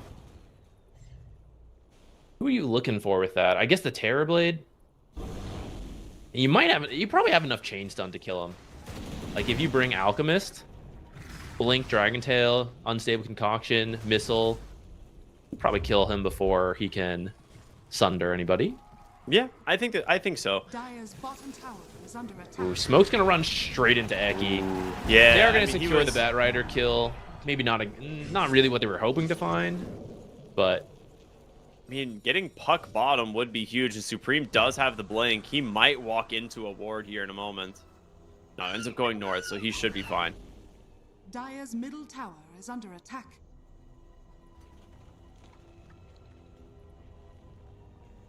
maybe you just head straight back. Fight for your tier 1. Seems like that's what Avulus is pushing for. And MOUZ doesn't seem to be interested in going back. I thought maybe after you get that kill, you try bottom. It's like, oh, it didn't work out. Just head back over. You still have a lot of your spells. Dragon Form's almost up. I feel like you could fight. But I suppose the pipe... Oh, no, the pipe is here. I don't know. It's fight time, guys. Let's go. I feel like you're right. I feel like you could just group up around that. I think that's a pretty good timing. Like, Alchemist brings a lot of damage despite just being like an aura hero, right? It's like he's staying quite a bit ahead. The other thing too, though, is I feel like the draft on MOUZ does just scale better. Right, you have this Alchemist off lane, you have this Wind Ranger Dragon Knight, like the equivalent core, right? The Centaur on the side of Avulus is not going to be able to have the same late game impact I think that this Alch will. And I think Wind Ranger is probably one of the best scaling cores in the game at the moment. So I think if they can build themselves a little bit of a lead here and then play for maybe Roshan at the tail end of nighttime here, I think that's like best case scenario for MOUZ. They have picked 5 heroes who could have been carry, so their scaling is quite good. You are right. Maybe that does go into the consideration of picking the safe place. Or maybe they just want a tier 2 tower rather than defend their tier 1. Well, the Terrorblade's going for theirs, and he's doing the damage in the meta form. I got the TP back. Or do you keep playing this game of chicken? You go tier 3s. You keep calling the bluff. That's a tier 2 trade, which I think is pretty good for Avulus. Yeah, I don't think their I'd team agree. fight is nearly as good right now. Radiant's bottom tower is under attack. I mean, maybe find Puck in mid, but it doesn't look like that's going to happen. Ooh. No, okay, he's fine. They're going to smoke. Dragon Form's ending, though, so this makes it a little bit awkward. Who do you run into, Everyone though? is Smiling Knight. Smiling Knight is a great find. Is the damage there to kill him? The call down. They get a lot of the damage out immediately. But thanks to the Stampede, he's going to be able to escape. Whirlwind is out. They actually... Oh, they have a Glypnir. I was like, they don't have a grab to Zibbe, but they do. Okay, so that ends up being a pretty okay trade. You don't get the Terrorblade, but you do get Stampede as well as the kill onto the Centaur. Yeah, it was close. They certainly have the damage to kill the Terrorblade, but it was a great call to Stampede before the missile could connect, and you just run that Terrorblade out of there. If they chain stun it, that's definitely a kill. Mainly if that missile connects, because that would have bought enough time for Alchemist to get close for the unstable concoction. This is the downside of this aura building Alchemist. He doesn't have a blink queued up. Maybe, I think Greaves are on the way. Maybe he'll get a blink next, especially with Mixologist. It seems like the idea behind his build. Or maybe, I don't know, maybe it's Shard and you stand behind. Maybe you're like backline aura building Alchemist. Yeah, he goes Crimson Guard. Okay.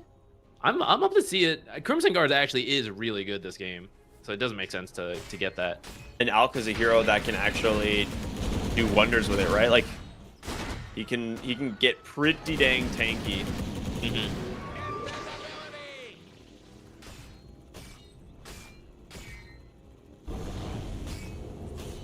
Like a Roche play coming out from MOUZ. Daytime Roche. They are down here first. I thought they might try and do this before it turned to daytime, but they do just have way more control on the bottom side of the map now with the tier 2 being taken, so Yeah. it makes sense. They'll push for it now. And conversely, they don't have any towers top anymore. Yeah. They have the outpost, but not tier 1 nor tier 2. So that outpost TP time really long.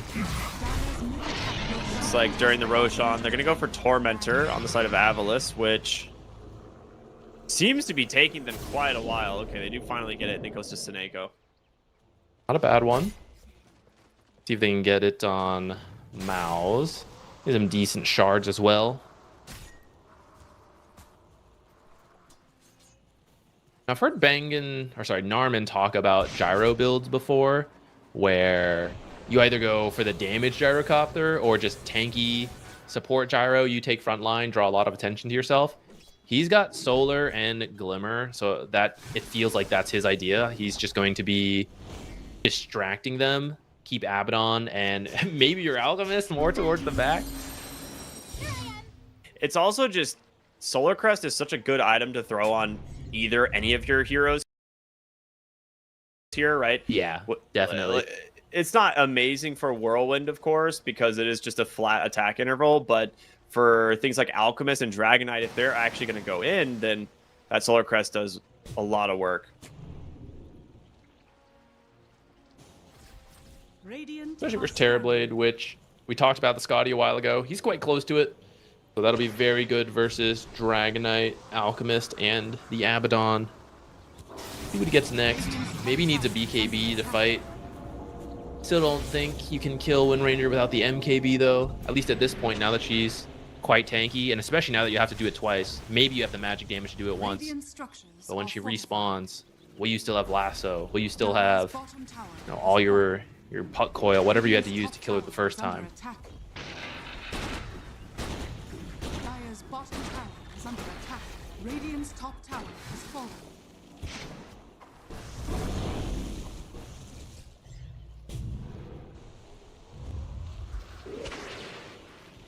Smoke from MOUZ right after they finish that tier 2.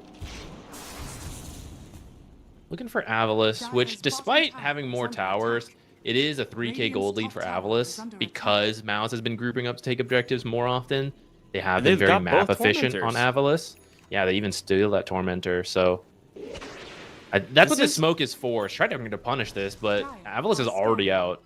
This is like a really weird call from MOUZ. Like they basically traded tier 2 for tier 2 in both lanes. Or I guess they didn't lose their tier 2 bottom.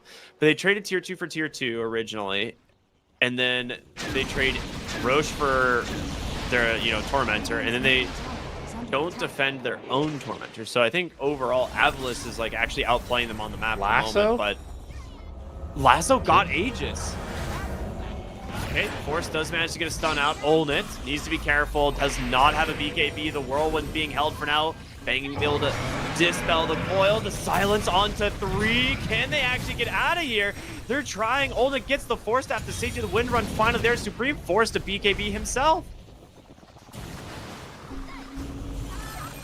They're not getting any damage out on MOUZ at all. The Alchemist is now dead, and they're looking for more as they continue to chase up onto the high ground. I mean, so much of the damage is the Wind Ranger being able to whirlwind in the middle of the fight. So the fact that she got lassoed to lose the Aegis when her team wasn't quite there and pulled super far back, she just had to spend the second life literally running back. So once she was out of the fight, there's very little damage, especially damage that's going to get kills before the Terrorblade and meta kills you. I mean, she needs Full a retreat BKB. mode there.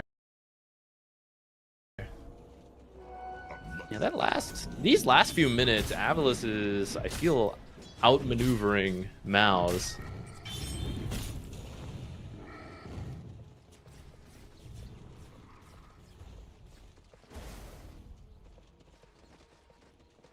Radiant That said, are scanning. Daedalus is getting pretty close to the Wind Radiant's middle Ranger, tower and is under attack. this is sort of the timing, which feels weird to say. Seems a little slow, but this is when Whirlwind really starts picking up. Gleipnir, Daedalus, she has a Dragon Lance and a Grove Bow, so you hit a huge area in these team fights with insane amounts of damage. So as long as you're properly positioned for the next fight, and it's not the Wind Ranger taking so much damage on her own, should be... I don't know, I feel like it's what MOUZ has built and drafted for, but we haven't quite seen it come into play.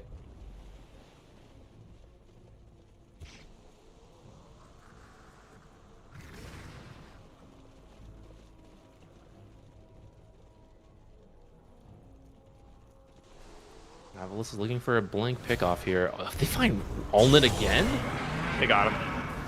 The lasso into Stampede Bangan, trying to get close, but it's not in time. This ward from earlier when they were taking that Tormentor just gets them another kill. Yeah, I mean, MOUZ MOUZ has has probably been a completely bit more fallen careful in flat that now. area. Yeah, it really... Avulus seriously feels like they are outmaneuvering. Dire's bottom tower. I'm not really feeling the impact of the Abaddon in this game, I think, is the other issue. Like, yeah, it's gotten a couple, like, good dispels off, but I don't know if that's, like, enough to, like, warrant the Abaddon pick, because it doesn't farm. Dire's bottom tower has fallen.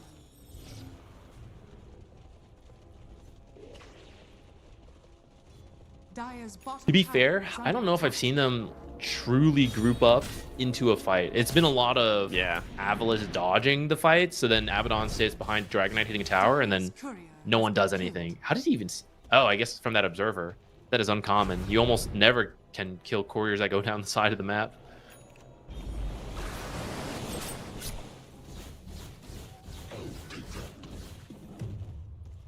Crimson Guard almost done on the Alk. Like, where is the timing? When do they go? That's what I keep wondering. It has to be BKB on the Wind Ranger. Like Oh, I she don't switched know over what to else. BKB. Oh yeah, okay.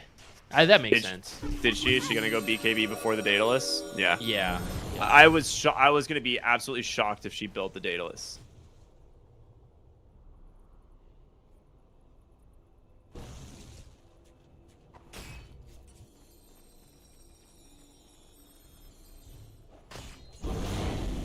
Is it second Roche? 50 seconds left. It will potentially spawn nighttime, but probably a better chance that it's in the daytime Roche. Maybe just position there.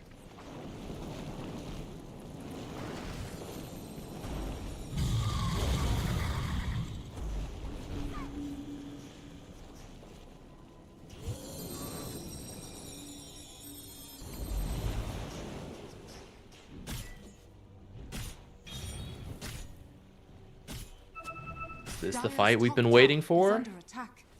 They're running into a bunch of illusions, so you know they're in the area.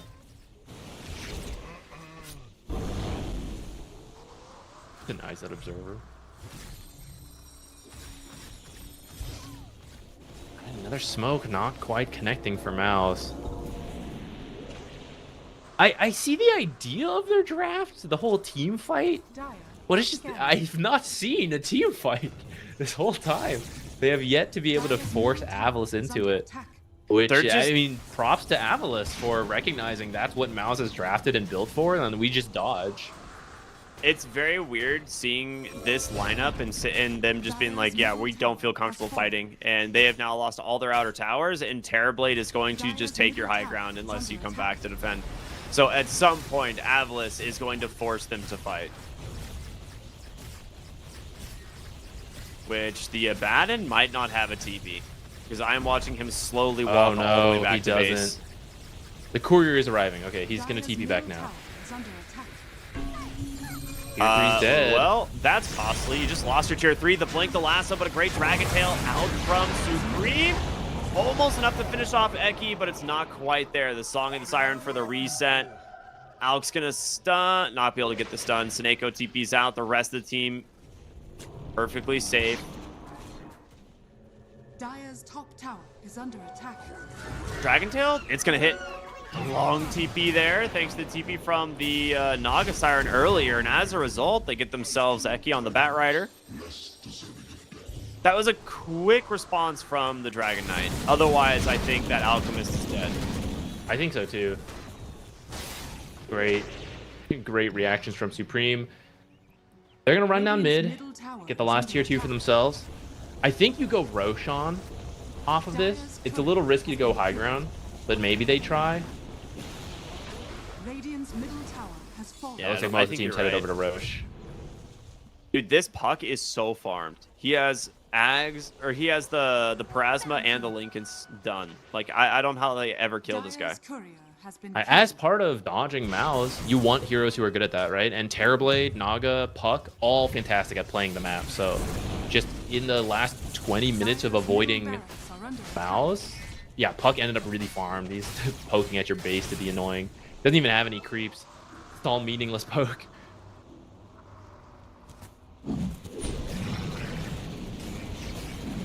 MOUZ is going to get Roche. Second Roche. We'll have the banner.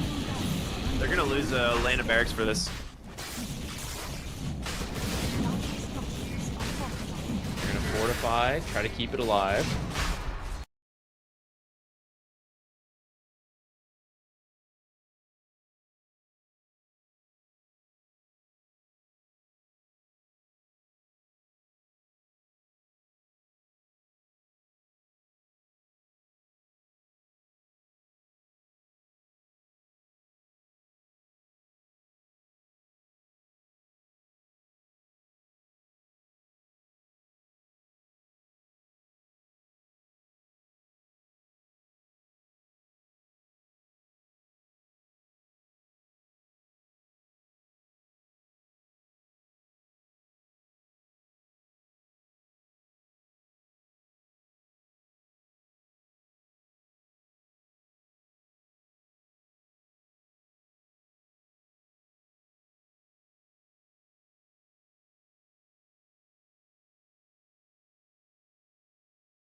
The illusions are going to finish it, though. Supreme thought he was ganking the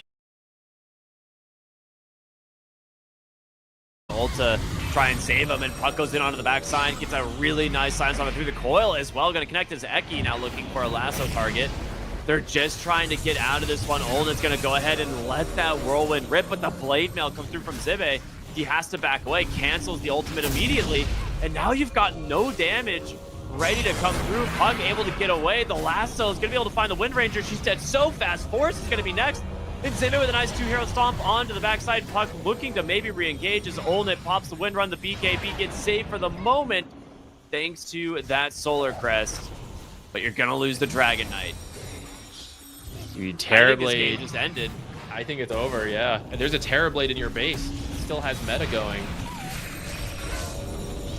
You're going to grab another kill on the Abaddon as well. Real in the gyro.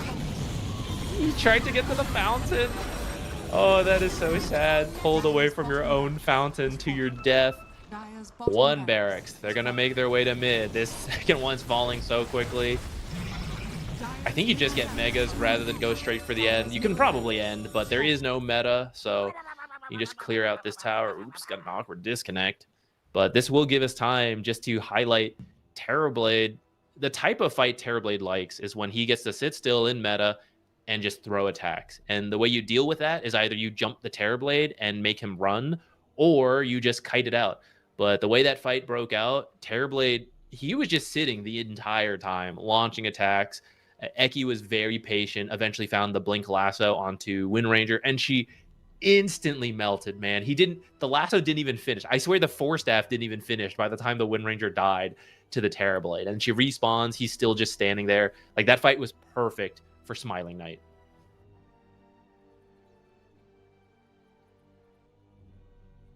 Yeah, I'm trying to figure out like what the game plan here from MOUZ was. Like they pick this Alk hero, build a bunch of auras, and then don't group or like don't fight around it, right? Like it just seemed counterintuitive to like what they wanted, but maybe they just felt like they were never strong enough to actually fight. I think you just needed earlier BKBs to fight with your Alchemist, and then maybe you're fine. Barracks are under attack. Yeah, maybe just Dire's top barracks. that bottom lane didn't go as well as they thought. Like, the Alchemist didn't feel like he hit the auras particularly fast. No, not at all. The Blink No Lasso meta. is out. Eki is he's just been bullying Olnet this whole game. Inside this, the Sunder comes out from Smiling Knight, able to grab the Dragon Knight. Big call down coming through as well. Doing a lot of damage here on the Gyrocopter, but the Mega Creeps are already secured, and Force just doing his best here, but it looks like this game might just be over, and there it is. The GG comes out. Avulus grab game 2. I can kind of see what MOUZ was going for. It did feel like they had a hard time making it happen. And I don't know if it's because their heroes didn't get like enough out of the lanes, or maybe they drafted too much into this group and push and not enough catch, because really the first catch is from the Dragon Knight Blink, which came after Mage Slayer. So it took quite a while to get that. And we saw some kills get away because things like Homing Missile take a long time to connect. Concoction takes a while to charge up, reach it, throw. He never got a blink. So maybe that was part of the issue. If you have better catch, you can force, like if Avulus is not engaging you, you have ways to get pickoffs then. It's like, fine, you don't want to fight me? We'll kill you as you split up. But they couldn't do that part. So Avulus just recognized that. They're like, okay, Puck, you farm. Terrorblade, you farm. And they'll take our towers. That's fine. We're out efficiencying the map. I don't know if I can use efficiency as a verb there, but they just outplayed the map, got a bunch of gold, and we never saw that fight happen until Avulus had the gold lead, and they're like, yeah, we'll fight you now. We're more farmed. So I guess it's really good map maneuvers from Avulus to get that point. Yeah, the fact that they got as much done, normally the team that gets Roche gets more control on the map during that time frame, right? They should be able to push an advantage. And instead, Avulus was a team that really benefited from MOUZ getting Roche on both times. Like, Yeah, Normally it's that doesn't weird. happen, right? Like both like the Roshan goes to MOUZ this game, and then Avulus is like, all right, cool. We're gonna push more of the map. We're gonna group up, take more objectives. Like it's just bizarre. So really good stuff from Avulus, just recognizing that they're like, we push faster, we are stronger, they have less catch. So yeah, props to them. We're gonna be going to a game 3, but for right now, we're gonna be throwing into a short break, everyone, and we'll be back with Avulus versus MOUZ here on the CCT season 3. We'll see you in a bit.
I haven't seen it as their second pick too much.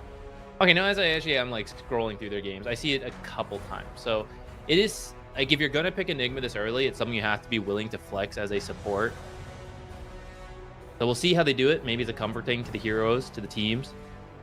If it ends up backfiring, I am gonna go back to just highlighting the Naga Siren and the Tinker and like other options that are a little bit more straightforward, very difficult to counter, but I'm open to it. If it's something they like, it can be a good hero. It does limit your carry pool immensely. Once you see the Enigma, you already know you don't want to run certain carries into it. But since it's so early, there should be some counters. You know, Rubik is a good response. We want to see Silencer again, sure, right? Grab the It would Tinker be really yourself. interesting to see the Silencer again, but I feel like if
this point, I mean, do you want to run Enigma off lane once you see I would.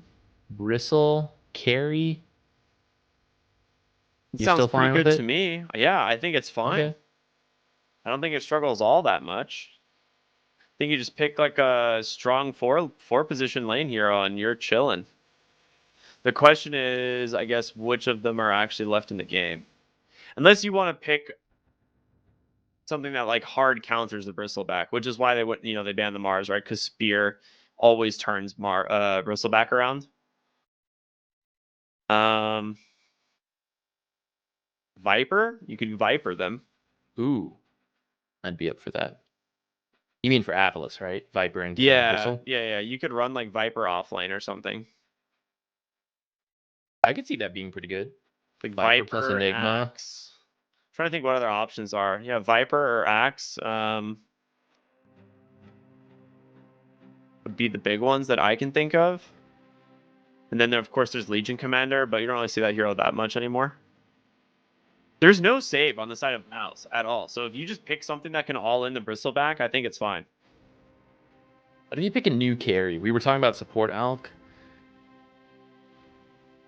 Could Alk be with Enigma and you pick a carry here? I actually don't hate that either. I mean, could you take something like Monkey King? I guess you have the flex Terrorblade because again. you're your last pick on Avulus. Alright, so they take Terrorblade out again. They were also thinking about that option. Any kind of playmaker from the mid lane, I think would be good. Or that sniper. I'm sort of up for that sniper pick. I think at this point, I think Sniper is their best pick. Like you kind of have to do so. You kind of have to all in at this point and do something. Maybe Tiny could be a middle ground, but you're not very much good at hitting egg. But you'd win the lane and you could make plays. It's just so rough into Enigma and Alchemist, though. Like, yeah, it is Sniper. Okay, I actually 100% agree with you. I think this is the only hero that gives them like enough damage from the mid lane that also like kind of deals with the heroes on Avulus. So now the big question is, do you want to play the Alchemist into the Sniper, Doom, Bristleback? You may have to flex this to the 4 and then play a new carry hero here. The Medusa already being banned would have been pretty decent.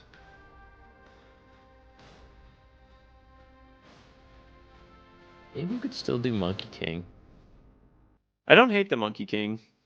It's decent for sure. I mean, you could always Gyrocopter. Guess I'm okay with that. He also does not like being doomed though, because you like to Yeah. heal up. And the issue is you can't get to the sniper as the gyro. You just have to hit from afar. And I think it's really Yeah. important to get to sniper. Like at this point, it's pretty all in terms of we have Points. to do well in the lanes and we have to go. Oh, I was wondering if MOUZ could brood. I hadn't thought about Avulus going brood. Okay, so who's picking It's what? got to be Carry Brood. It has to be. Yeah, Smiling Knight Carry Harry Brood. brood. Can't doom all of us. Doom is very good against so many of these heroes. You'll have to be very careful with what you choose to doom. So in the end, they do run the offlane Enigma with the 4 support Alchemist. It's going to be the Brood Mother and the Phoenix in the safe lane.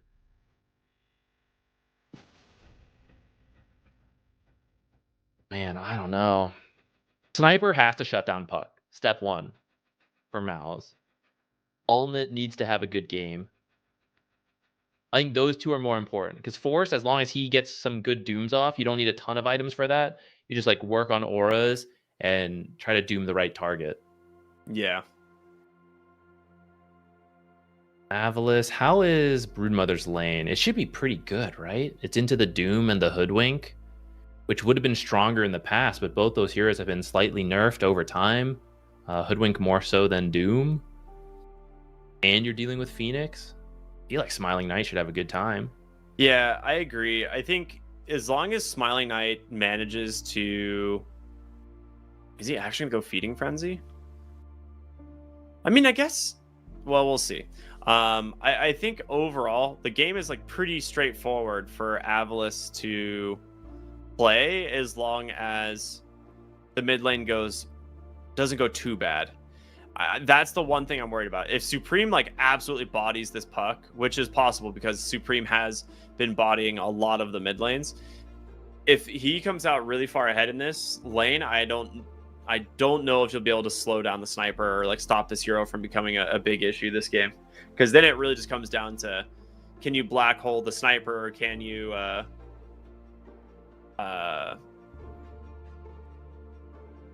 what was, oh my gosh, my brain stopped. Like, can you black hole the sniper? Can the Brood get on top of the sniper? And it's not going to be easy with the heroes that they have on the side of MOUZ to sit around him. Yeah, I can see that. I also think if you lose that lane for some reason, you get ganked, you slip up in some way, and you fall behind a sniper, there is very little recovery playmaking from MOUZ outside of the supports doing like an insane job finding kills with sharpshooter and like Maldic cask ult combo. There's not a lot of ways to stop an Aura Enigma and a bunch of spiderlings just rushing towers. Like, Sniper needs farm to be able to stand in the back and do that. Otherwise, they're just going to wrap around towers and dive him, restrict the base. And at that point, you have a Bristle desperate for farm, a Sniper desperate for farm. Doom nowadays needs like a good chunk of farm. You have to do well enough in the lanes, and you have to hold these towers, which Avulus, they'll have to fight for the lanes, but if they have a decent time, like, they've got the heroes to destroy towers. I will be curious to see if they can actually get that done, though, because that is one of the things that's like, you have to be able to translate that. But I think the first like 10 minutes of this game is going to decide a lot. Smiling Knight needs to get his level 6 at a decent time, take over the map. I don't know. I'm a little bit unsure. The drafts are kind of wonky. I think the fact that neither team is playing for Tinker or Sand King, like these heroes that have been dominating the meta, and they're both just like first phasing alchemists almost, is kind of wild to me. But this is what they like, this is what they want, and we'll see how this plays out as we jump into game number 3 now of Avulus versus MOUZ. I wonder if it would have been worth giving a bottle to the puck. The puck can adjust itemization to maybe have a better time for Sniper. It probably would be. But he didn't do it. So maybe they're just like, you know, you've played this before. You've dealt with the Sniper as puck. Live long enough, we'll do our best to win the side lanes. Take all the money up there.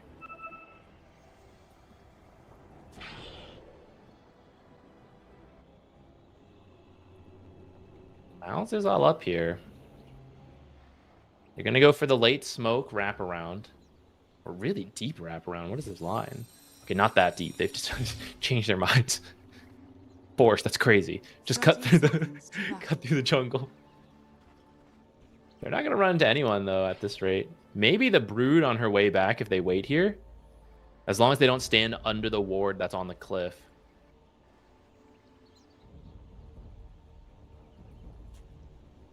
Of course, they don't know where that vision is. All right. The battle begins. Yeah, I mean, Brood should not really be under threat here, right? Very hard hero to gank in the webs. Yeah, you just make sure you position around cliffs, and you're almost always fine. It, of course, depends on the heroes, but most heroes cannot move up and down the cliffs to follow the Brood. Is that just a 2-for-2 split, right? Yeah, okay. All right, going to the lanes, even start.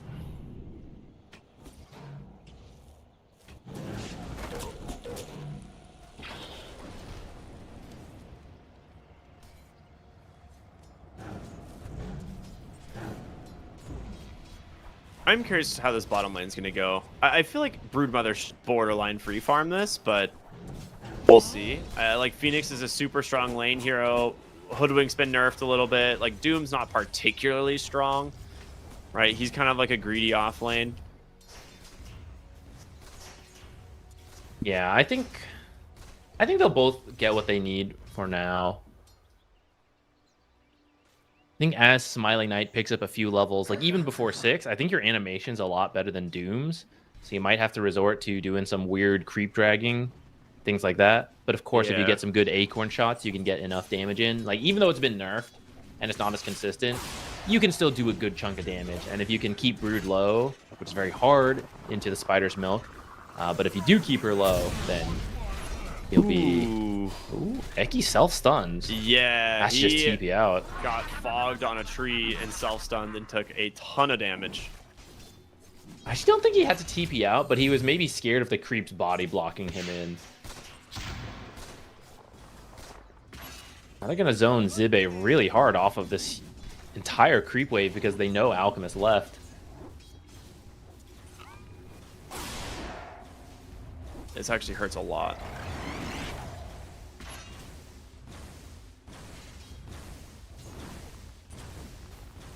I was a Mid little lane. worried about Go the ahead, go ahead. Enigma into the Bristleback. But we'll see. As you get more Eidolons, maybe it's a little easier. As long as the Eidolons don't die, it should be fine.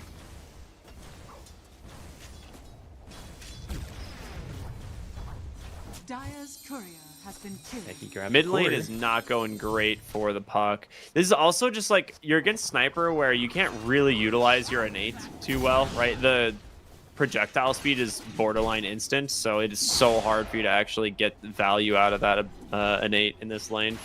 You can't dodge 2,000 speed projectiles? What are you, some kind of amateur?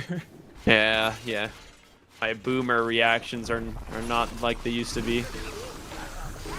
Like you said, it's pretty much instant. Close does not self-stun this time. Chucks it out. But this is where a lot of the healing from the Witch Doctor is kind of good. Yeah. You do just whittle people down as Alchemist and Enigma. So if they can keep healing using Voodoo Restoration, then maybe you're never under threat of dying in this lane, which is kind of all you need as the Bristle, right? You just got to pick up levels so that you can start farming faster. Dire's Maybe you don't want structures are Alchemist fortified. stealing your small camp. Pull the greed, value.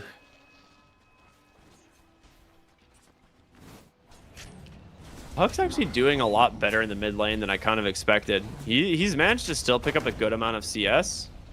Yeah, I feel like this is not supposed to happen. When we say this is Force bad- might be dead bottom. Seneko trying to burn him down. I think he's got him. He does. That is first blood for the Phoenix. He's going to salve up. Meanwhile, top lane, Eki in some trouble. Olnit trying to get as much cool spray out as he can. Does finish the job. Zibe also might just get chased down here. Has 9 stick charges, though. Will be forced to pomp it.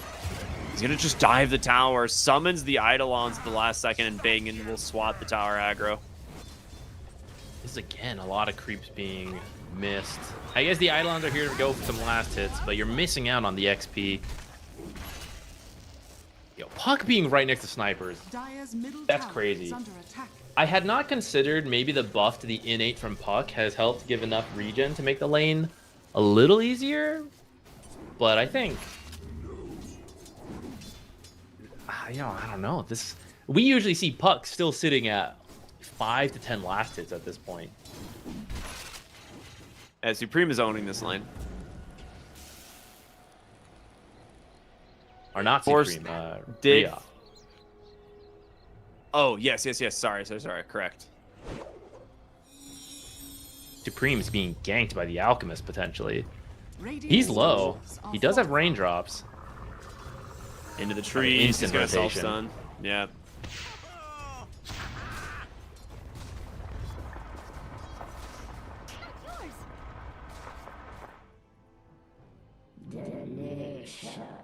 He has the triple Wraith Band, 3-point Shrapnel, getting his level 6 here fairly soon. I mean, the nade actually changes a lot, because even if you try to, like, ult the Puck, you're just giving him regen. It's kind of wild how much this has changed it. I don't think you ever... I've seen snipers literally just skip ult. If you can't the spam ult, it on yeah. the mid to harass, and it's someone like Puck who can just dodge it, like they don't even take it. They just take their other spells. In the game, actually, it's not too bad outside of that because you could maybe snipe Enigma while he's trying to black hole. So maybe like 1 point in it is still okay. But I just think this Puck is having way too good of a game. Like, he's already almost 6, and he can start ganking around to recover what few last hits he is behind on. Like, this is not the counter pick, or this is not the performance a counter pick was supposed to be having.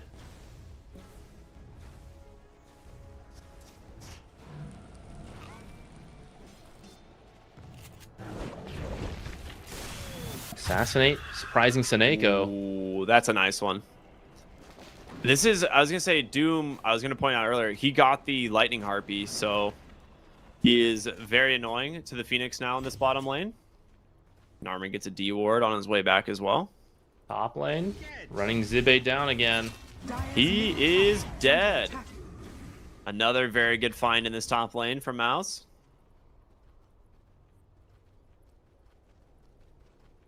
How rich is Bristleback now? Pretty rich. Broodmother is at the top of the net worth. The other 3 heroes are close behind. Enigma's the one struggling a little bit. I was actually going for a Spirit Vessel. Not something we see too often anymore. It is good versus Bristleback, though. And maybe the Witch Doctor heal. Rest in peace, Eidolons. Look at this. They're just running at him. They have no fear. Puck needs to rotate over and punish this at least once, I think. Yeah, he's coming over. She's close.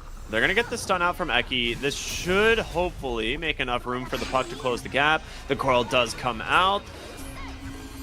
Nice 3 hero silence, but the damage just isn't there. Yeah, they're just healing through it all. There's no black hole either. And now Supreme rotating in here on the sniper. This is why I trust Bangin with Witch Doctor. This is why he's the Witch Doctor player. Even though he took Headhunter and not the Voodoo Festration, he still has 2 points in Restoration. Recognizing that heal is just so good for the 2 of them. And then, in that fight right there, they just healed through all the AoE damage to the Puck with the 2 points in Voodoo Restoration. Ooh, they find a kill bottom on the Force. A little bit of a rotation from the Alchemist, and Brood being level 6 helps a lot.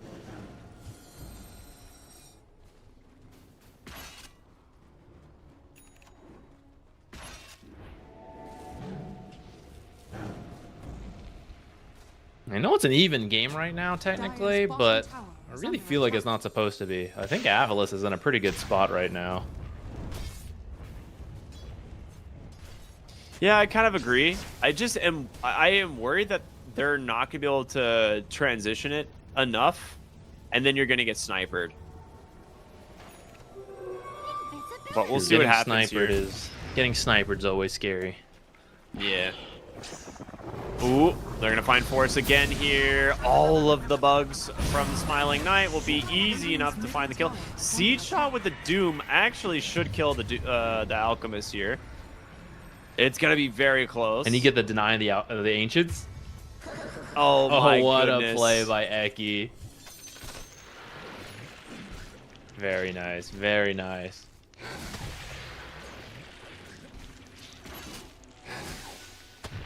Diffusal on Smiling Knight. You know, he learned from watching True Sight. Well, another kill onto Zibe in the top lane. They just keep running him down. He's like not a mobile hero whatsoever.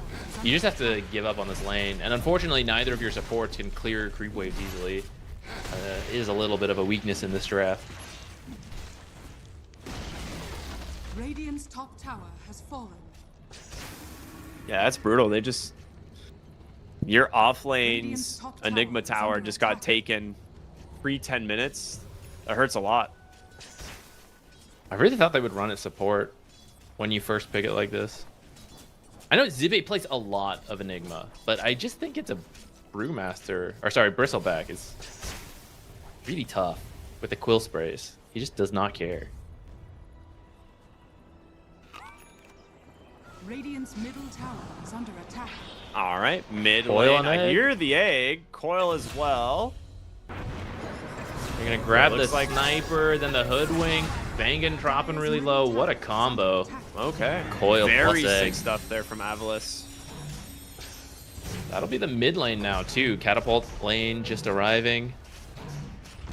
This is what I was worried about. Dire's middle tower Not is picking falling. any heroes that can deal with the egg. Like sniper is really it. So if you can get on top of the sniper, you have no one that can hit egg at all. Dire's And middle coil tower is a is under fantastic tool for keeping them in range. Yeah, while we have a moment, I recognize, like, you and I are both pointing things like, oh yeah, Avulus can do this, and MOUZ can do this, and this is what they're weak to, this is what they're weak to, which every draft will have some extent of it, but this is also where, like, the drafts were just weird to us, because the more meta heroes cover more bases, you know, where it's like, oh yeah, I can clear creep waves if we're struggling, over our head, we can go this way, right? It's more cohesive right now. Both lineups have things going for them that need to happen. Otherwise, you have issues like, oh, Brood is brooding us right now. We don't have a good way to deal with that until Bristleback can just go stand there, because none of these heroes can deal with it. At the same time, like if Sniper gets farmed enough, it's like, wait, we don't get the Sniper well enough, right? We're going to struggle against Sniper. I feel the drafts. That's the weird part. In a meta of flex, there actually wasn't that much flexibility to the picks.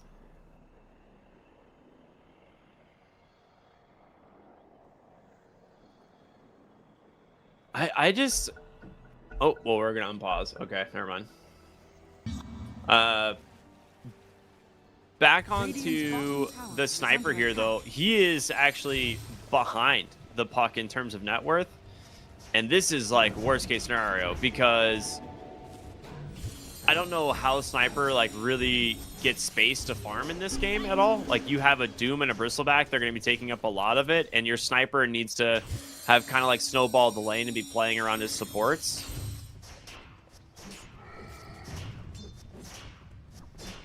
The saving grace of the fact that the Enigma is super poor. Dire's top tower is under attack. It's true. He's got a Midas. I'll recover over time. They're going to go for force here. Diffusal is not yet here for Smiling Knight, actually. It's on the way still. They may have gone on this play just a second too soon.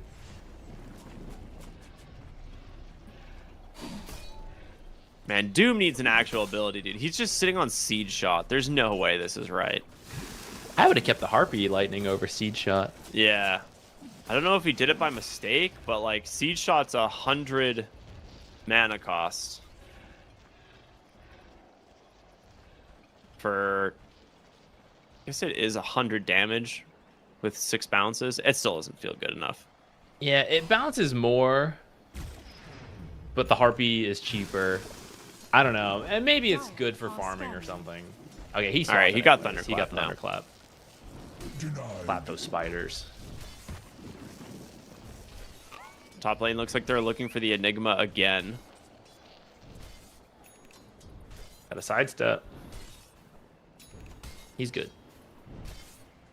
But you are just continuing to put the pressure on. I mean, that was just the 2 supports, and Sharpshooter's a very low cooldown, so it's really not a big deal to throw it out. Zibe self-stunning right under the tower, too. Whoa, Doom, what are the odds he can that's- deny himself again? I was not expecting the Doom, but they will take it. So 1-for-1 trade around the map.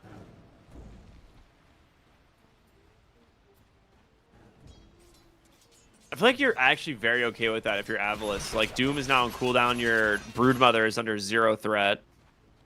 You do have to worry about this Bristleback getting a little bit farmed now that he has the Axe. Yeah, he is rotating down here. They want to try to take a fight with the Blink on Doom, but like you said, he just used Doom, so it's a little awkward.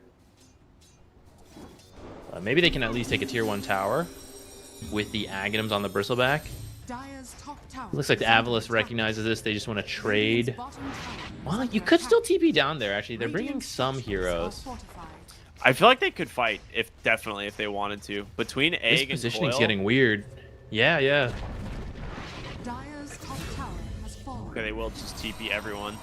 Egg, Egg is Coil. out already.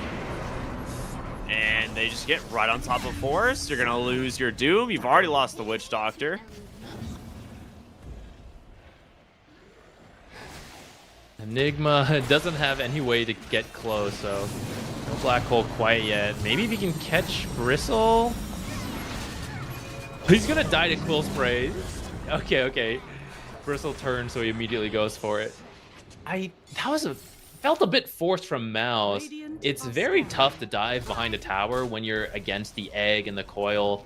I guess they thought it was just gonna be a trade for the tier 1 for tier 1, but I feel like you have to respect that. If Puck or Enigma TP in, which they both did, right? They're cutting you off with giant AoE ultimates. And that's pretty much what happened there. Now it's a 5k lead for Avulus all of a sudden. It was really even just a little bit ago. Enigma's going to get killed, though. One more time for the road. I'm sure that's the last one. Dire's middle tower is under attack. Maybe. You don't think this Midas is going to keep him alive? It might. Yo, was the Midas bug ever fixed? I mean, I'm sure obviously he's not going to do it, but... I don't know. I don't know where it's at.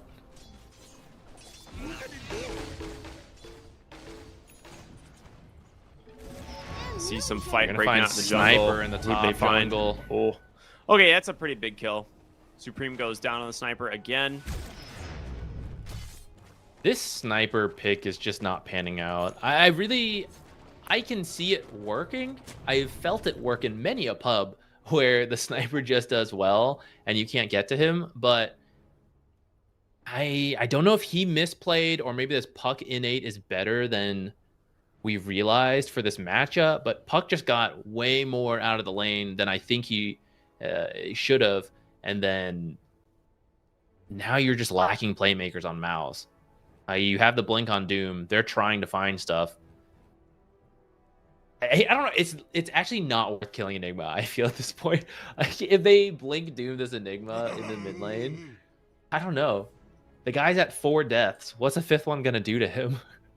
You need to blink Doom the Broodmother and actually follow it up and kill this hero, but I think they know that they are falling very far behind, so they might just keep trying to find any kill that they can right now.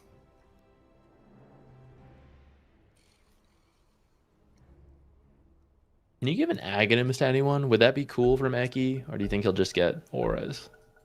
I imagine it's just the auras, right?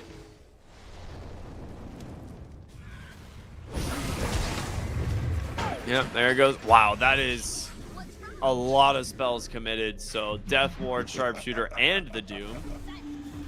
As Puck's going to use this as a green line to put as much damage as possible in. I mean, he could just stayed and probably double killed them, but was a little bit unsure where the rest of the team was. Tower is under attack. Eidolon Revenge. Puck's not done. Gets a haste rune. Now looking for the Sniper, and he cannot get away from him.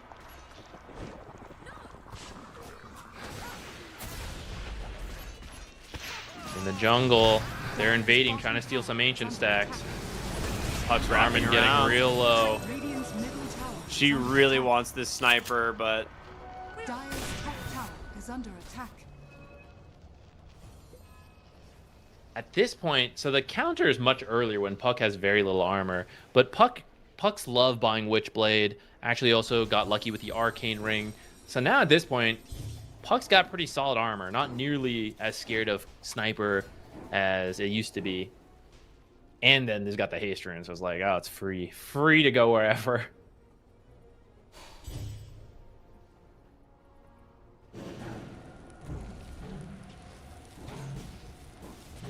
Brood's gonna have Manta Diffusal. If you can burn enough mana off of the Bristleback, I mean, we saw it happen at TI. He just can't do anything. This is a mana dependent hero to cast his spells.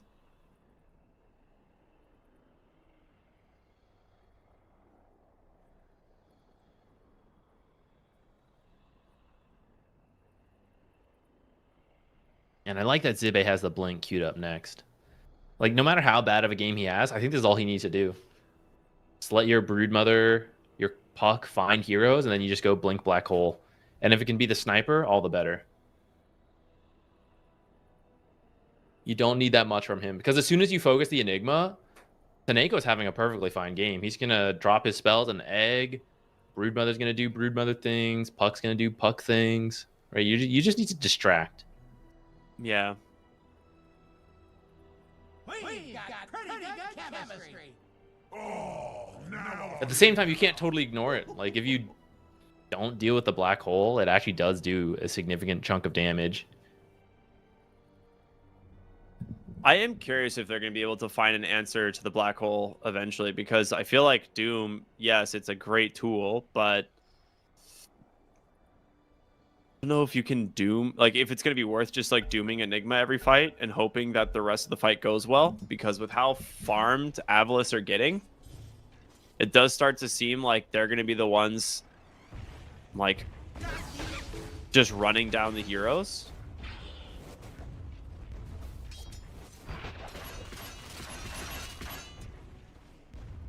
When Bristleback gets a Bloodstone, maybe that changes some things as well. Maybe he'll be tanky enough to survive this. Ooh. Yeah, really wanted the Witch Doctor there. Don't manage to get him. Oh, we might have DC'd here. Oh, no, we're good. It's a little deep to go when the bristle's right there. You still have to respect the amount of quill sprays that can come out. I say, they coil the bristle in the mid lane. Sun Ray's on point, but yeah, he's tanky. He's got his Witch Doctor behind him. Gonna be okay, but he is zoned off the tower. They're gonna grab that tier 2. Trading Coil for tier 2 at 18 minutes is not bad. I feel like that's a perfectly good trade. Yeah, and I mean, they were trying for the kill. If you get it, fantastic. But yeah, if not, tier 2 is a fantastic consolation prize. They are waiting here on MOUZ. They're seeing if anyone's gonna show. Yeah, so they're actually bringing a lot of heroes. Bait Zibe. Yeah, kill Zibe again, guys. Blink get him. Doom our boy. The silence from the Puck immediately. You don't get it this time, buddy. Yeah, black hole just in case. He's like, I am Zibe's definitely revenge. not getting doomed from you a 4th time. Hiding in the trees there. Looks like the Hoodwink gets the TP out. No way to cancel. That was a good bait off that scan. They knew exactly what was happening. I love that they send Zibe in too. It could have been any of the others. It could have been the less important support, but it's like, there's no way they can resist killing you again, Zibe. Get in there. Go bait. And just really quick response from the Puck too, like knowing that he needs to blink and silence Sniper before in the the mid Doom lane. can come out. Alright, yeah, Sniper's just dead. That's an Arcane Rune on the Puck as well, so cooldown on that coil is going to be quite low. Dire's top tower is under attack. Only 40 seconds, still another coil. Is there a turnaround for MOUZ? This is the Bloodstone on the Bristleback. He's got a Shard queued up next. You need to find some kind of amazing fight where you're hitting everybody with quill sprays. Dire's top tower is under attack. And I don't know if Avulus is going to give that to you. Dire's top tower has fallen.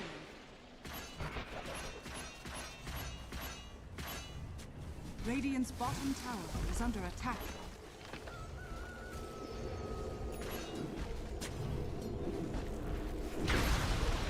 Radiant's bottom tower has fallen.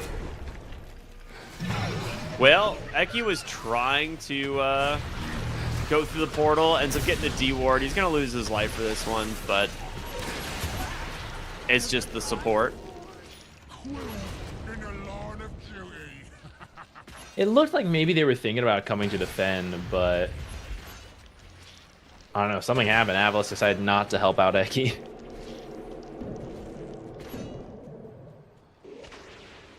Okay, smoke from MOUZ. They go through They the know they're twin going gate. to the port. They should know. Like, he had his Eidolons up on the twin gate area, so he should know that they are portaling. Yeah, so he actually comes bottom. I think they were hoping to trick Avulus, like, oh yeah, we're totally doing Roche off that kill, right? And then you actually go look for a Blink Doom kill. But instead, again, this is not going to find anything. And they actually have to be careful. There's a ward here from earlier. They do steal the Wisdom Rune, and then you just have to get out. And actually, if you want to fight for Roche, you got to get over there. I don't know if you can, though. At the same time, I don't know if you can give up Roche. But there's... Can you even win a fight here against Egg, Coil, and Black Hole? I don't think so. Absolutely not. That's the part about the draft that is very difficult. Like you want Avulus coming into your draft, right? Like you want them to run into you. You get like a Blink Doom counter initiation, and your sniper is just wailing away on these guys. But if you try to run into the Avulus draft, you're setting yourself up for failure, I think. So they get Roshan. They did get Tormentor in the double wisdom room, like you were saying. So something at least obtained during that time frame for MOUZ. Guard for Narman's Hoodwink. Maybe that incoming spell damage can help make some of the difference. Quill Spray buffed up. That'd be kind of cool.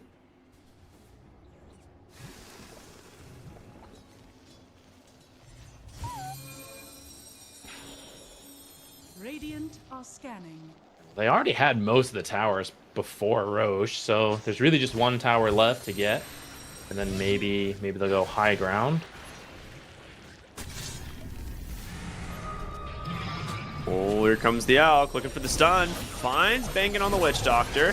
Do they come in on the puck is the question. No, they're just going to back away. Going into the sniper, not easy. And Olnitz here as well. Sunray will keep it going, but this is great. Puck on the backside, able to initiate. Gets so much damage out. They blow up the Phoenix. He actually goes right into a bushwhack. Huge play from Narman as they take away the gem as well. Okay, actually, that catching the Phoenix like that just saved that fight for them, because up to that point they had spent so many spells on the Alchemist, and then the coil into egg might have sealed the deal for that team fight. Instead, picking up the Phoenix kill quickly, grabbing the gem, and just backing out after that. Now into a quick smoke, because you actually do still have Blink Doom. You don't want to run to Eki. It's not worth it. But right behind him is Rioff on that puck. I don't know if you can catch him, though. That's a tough one. Yeah, Blink Stomp. I feel like the puck kill would be amazing if they can get it. Or maybe even Aegis on the Broodmother's worth it. There's still over 3 minutes on it. Might be okay to remove it. Could maybe even get the second kill if you can land the Bushwhack and then a cask. Quill Spray's going the whole time. Maybe. I don't know. This is a tough one.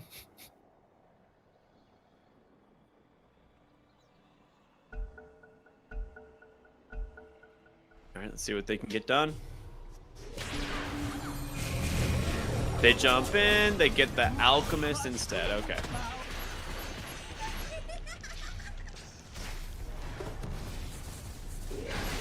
Wait, Brood? Maybe they do get the Brood. They didn't use Doom, actually. What? That's just 2 deaths. You don't even have to use the Doom. Hey, there's no BKB. Huge find for MOUZ, actually.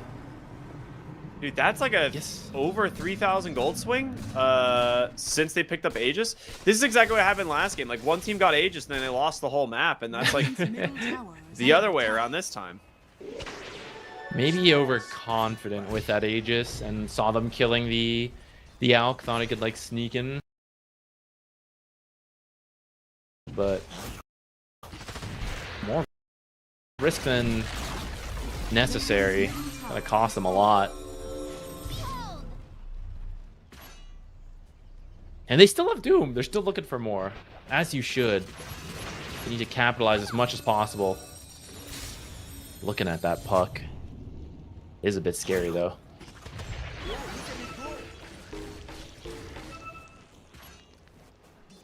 The longer this game goes, I think we wrap back around to Sniper being the king. Currently, if you're fighting outside the map, Brood is pretty terrifying for Sniper, but at some point you reach a level where you instantly kill the Spiderlings and you do so much damage and you're so far back that you half kill the Broodmother before she can even get to you, if not straight up kill her. I think we're at least another 10 minutes away from that, but I couldn't tell if that was a Sanjin Yasha coming out on Ulnet, but I think he has a full Sanjin Yasha coming. You would be correct.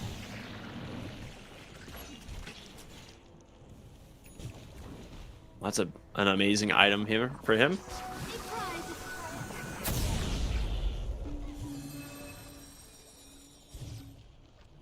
You're definitely a little under-farmed this game on your supports, you know, Witch Doctor, which is kind of to be expected. But Dire's top tower is under attack. I'm curious what they can get done. Don't worry, he's kept his Gree this whole time. Oh, that's true. I forget about this. Radiant's How much gold bottom does he have tower is accumulated? under Probably like attack. over 1,000 at this point, right? Actually, it's only at 700, so Oh, his net okay, worth low. would still be pretty low. Don't worry, he's getting 20 GPM.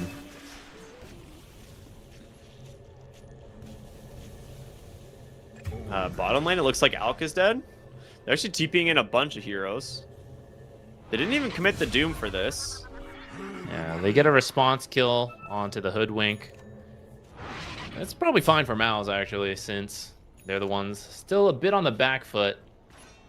Gold lead has swung back up to 5k for Avulus. They do have the support Alchemist, though, so the gold lead is maybe a little bit misleading, even though support Alks don't farm as much as core Alks. They're smoked up here.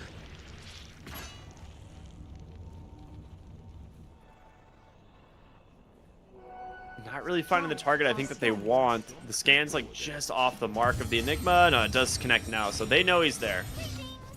The question is, who's going to get the jump? He should be Looks fine. like He's Enigma's blinking actually out. just out. And he has a BKB, fully bought BKB, so this could catch MOUZ off guard. The only way you can cancel his abilities is with the Doom. And Doom is not a massive cast range. It can be awkward to get to the Enigma. And if nothing else, you're freeing up your team to now go in without fear of Doom after you baited it in.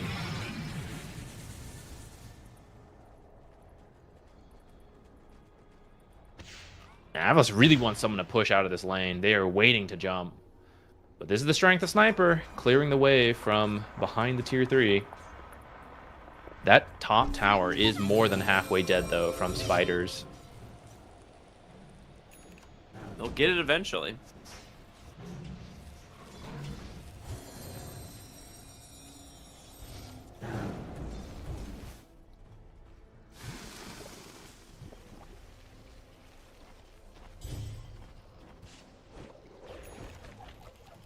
Radiant's bottom tower is under attack. I think MOUZ is playing for the bottom half of the map, trying to set up for the second Roshan, but there's still a while to wait, and spiders are pushing in top. They're actually about to take that tower. Dire's top tower has fallen. Tier 3 down, and that was pretty low commitment from Avulus. I think MOUZ needs to try to be a little bit better about dealing with that, otherwise they're going to get ratted. I mean, they're always going to have to deal with rat, but The Puck is becoming too big of a problem as well. He's got his Parasma and the Lincoln Sphere done again, so we've seen this before. Doom might need to change the ability to something that procs Lincolns. For an opening here on the Alk. Don't manage to find the sniper. Of course, you don't want to blink onto the enemy high ground. You don't? Usually not. Depends on the game, though. That's what happens in all my pubs. I really thought it was the way things went. It's crazy. Yeah, every core I've ever had on my team. Mid lane. I hear See, the look, they're doing coil. it. The egg is out. Oh my goodness, they got the sniper. Okay, that's a great find. You trade Sniper the for your support Alk. Alchemist. It's totally fine for you. And you still have Black Hole if you need it. You still have Doom on the side of MOUZ, though. It's actually a pretty fast Roche. If they knew about this, they could head straight over and get it. No sniper. You're probably unwilling to fight on MOUZ. But the way things are going, it looks like MOUZ should be able to fight one more time for it. It's a really big deal to get this Aegis because it is either a counter to the coil egg black hole combo because you have a second life, or it could be your counter to the Doom ult where there's no refreshers for either side. It's very important for both teams to get this. I'll take that. Both teams are, well, I was gonna say both teams, but it's almost just MOUZ starting to move their way down here. Broodmother again just ratting the top side of the map, so they are gonna send the Hoodwink back. I mean, it is very good to do. Oh my goodness, the spider get cleared out so quickly by Hoodwink. But it is good to do because if you can bait anyone back with those spiderlings, then that frees you up to go. They're actually just going to start chipping away at the base to try to bait MOUZ to come back. They dive the Hoodwink in that top lane, and they're saying, yeah, we're going to take your buildings if you don't come back. You're actually too slow. We're going to take some buildings anyways. But once you come back, you give up Roche position, and now we get to go take it. And that's what you see happening. They're not going to TP out. It's such a good play from Avulus. This is super smart because they know, like, this puck can pretty much free dive the base unless she gets, like, somehow chain stunned into a Doom, which is incredibly unlikely. So, gets the kill into the Hoodwink, forces everyone back.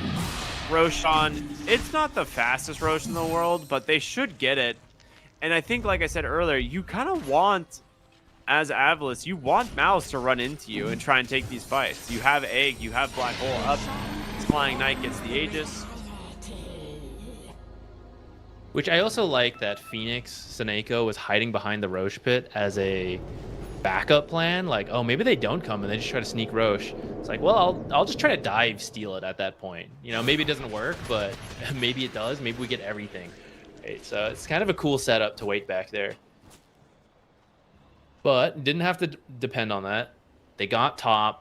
It looks like they're going back for it. I thought maybe they would just let the creeps push it on their own and go for other lanes, but I guess they're already set up top with all these webs, so it's a little easier for Brood to finish this up and then go set up bottom. This is also a Brood who went Shadowblade, wants to roleplay old Brood from like 8 years ago, but the break is going to be very good this game versus that Bristleback. Does have a BKB.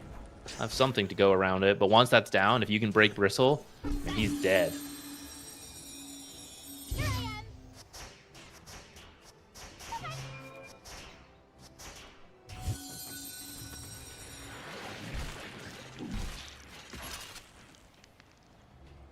How close is he to the Silver Edge? Did you say he has it, or is he almost does?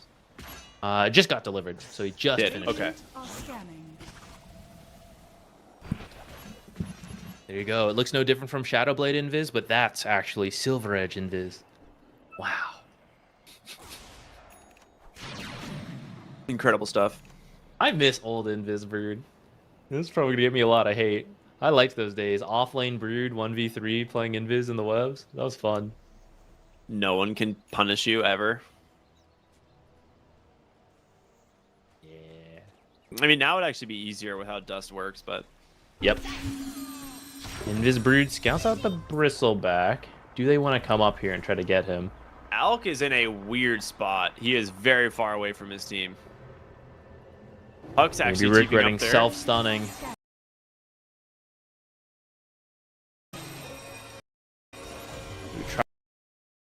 Tries for the coil pushback to break. Didn't quite get it.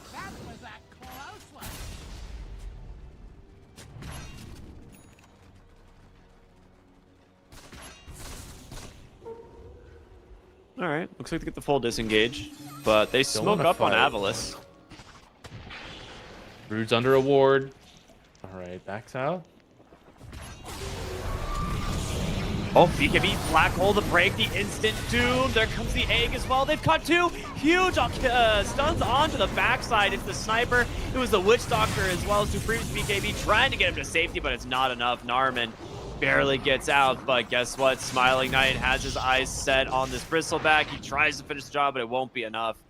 3 for 1. You sacrifice the Enigma. But that's what this is the problem, right? Your Doom has to doom the Enigma. I'm surprised they fought out of the base like that. Like, I think if you're fighting for Roche, that's one thing. But we've been talking about how Brood on the map wraps around to the Sniper. Same with Puck. So if by fighting in your base, you cut off a lot of those paths because you can see it because it's your base. But in that case, they blink Black Hole the Bristle. Honestly, in an individual play, pretty good blink Doom to cancel it. But it's all a bait to draw them away from the backline. And Puck and Broodmother just go and eviscerate the backline on their own. They actually just won the game off that play. I don't think there's a way to come back from this. Dire's structures are fortified. Maybe I'm overhyping. Maybe you just buy back. I don't think you can win honestly with buybacks, don't. though. You still have a minute on Aegis, bro. Like, I don't even think it matters. Like, they're just gonna run right through your buildings. Puck goes in, gets on top of the sniper, does not have a BKB, gonna get stunned up by Eki. You might get the Puck, you do, but Supreme still dies to Smiling Knight, who did give Maledict just now, so he's gonna tick down underneath the tower. Do you buy back on Olnitz? Can the Broodmother get out of this one? No. Death Ward, silence, they got him. Okay, too much of a dive. Turns out you can kill him with buyback. All right. That seems a little unnecessary from Avulus, but maybe feeling a little too good about that momentum going. They got 2 barracks and the buyback, so they're not feeling too bad. It could have been. I think you can probably win off that play, but it'll just be a longer win now.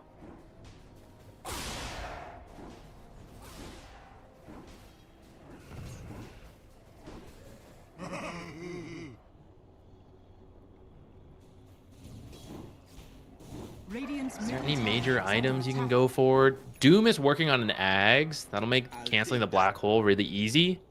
You're not worried at all about the refresher Black Hole plays. At least until your own Doom ends. That's kind of cool. Maybe you'll catch... It's easier to catch Puck and Phoenix when you can just Doom yourself and blink in as well.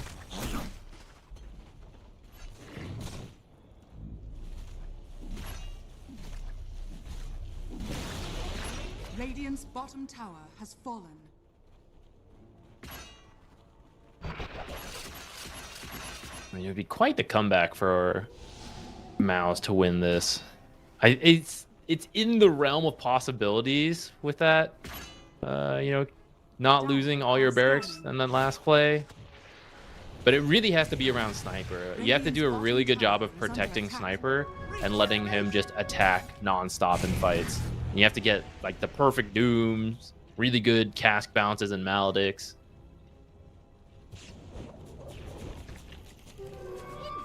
And he's got a refresher. This guy's so rich. That's crazy, actually. What in the world?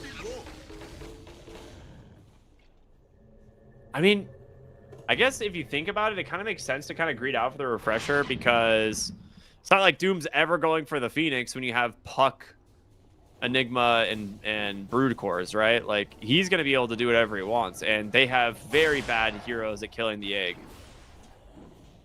It also feels like sort of a bait too, because Sniper could kill it, right? You could egg in a way that Sniper kills you, but then Sniper's hitting the egg for, I don't know, 3 seconds, and that's enough time for Brood to be killing your allies, or maybe getting to the Sniper, killing him.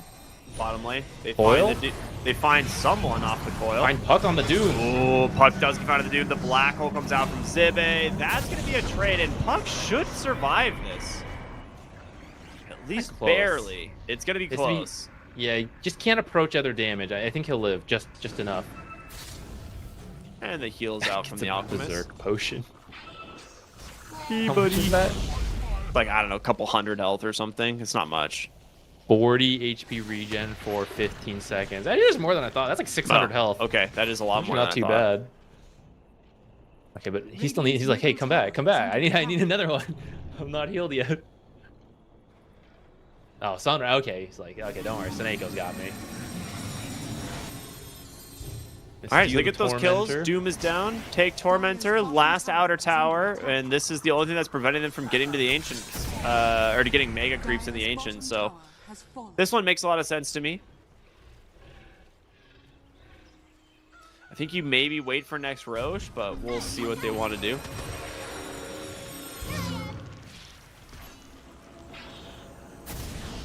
Radiant are scanning. Next Roche is probably the safe way to do it. especially if you're thinking about diving behind the tier force again.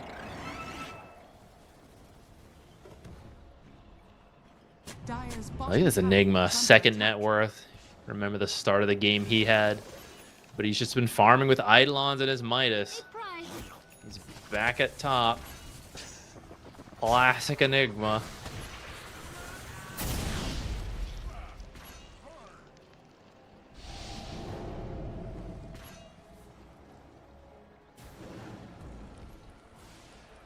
All right. You They see must the have scouted Roche. Roche. Yeah, they've got an Eidolon in there. Okay. Back we go. There's refresher on this. Maybe just give to, I guess, Brood or Puck for a second set of spells. Puck's level 25, so it's got the BKB piercing coil. Maybe 2 of those could be pretty good. Dude, the 2 Aghanim Scepters from the Alchemist this game are crazy strong. Who did he give them to? To Puck and an Enigma. That's why they're so rich. Ah, I see, I see. So he now has Lincoln's Refresher Enigma with the Aghanim Scepter and a Timeless Relic. So this damage is huge if he manages to get multi-hero black holes. It would end the game. This might be the last fight of the game. They know they have to be up onto the high ground there. The question is, oh, they guess the rock. Interesting. They go right. The smoke popped on the left side. Yeah, there's the Puck. Goes in, scouts them all, drops a coil before leaving. He has a refresher. He's going to go back in. Dire's structures are fortified. Doesn't quite see them still. Drops another coil. That's just going to finish off the hoodwink, but he's doomed up. The black hole, the first one at least comes out.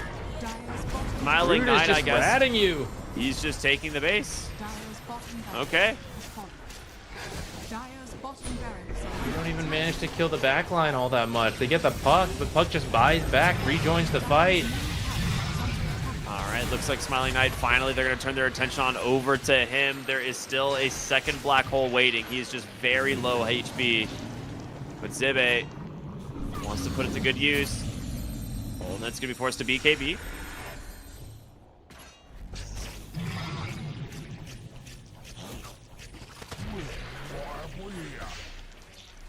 Billings coming in, last barracks.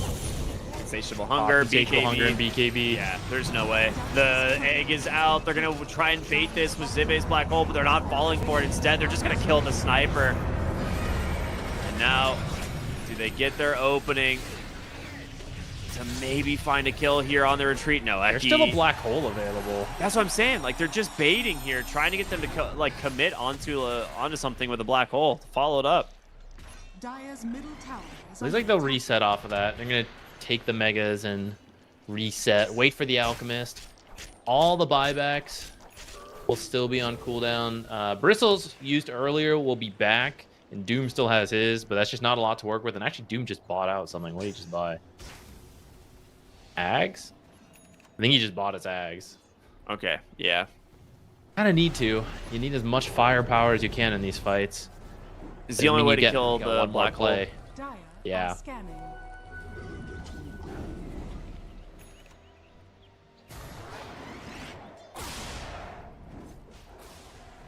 Maybe they can find this amplified damage rune in the top. Nice find. Oh, Zibe pops the BKB, but gets caught out, and now he's just going to try and TP home. He's not going to make it. Oh, that is a very costly find. And Smiling Knight going to try and maybe shove mid lane here a little bit. You're still up quite a bit, but that hurts a lot. Yeah, Avulus actually does not have any buybacks really. Besides the Alk, they need to be a little careful. I mean, Do You Supreme is really strong. He just stands his ground. Gets a lot. Okay, now he's not strong enough to survive against Supreme on the backside. You are dead without if buyback. he doesn't get out.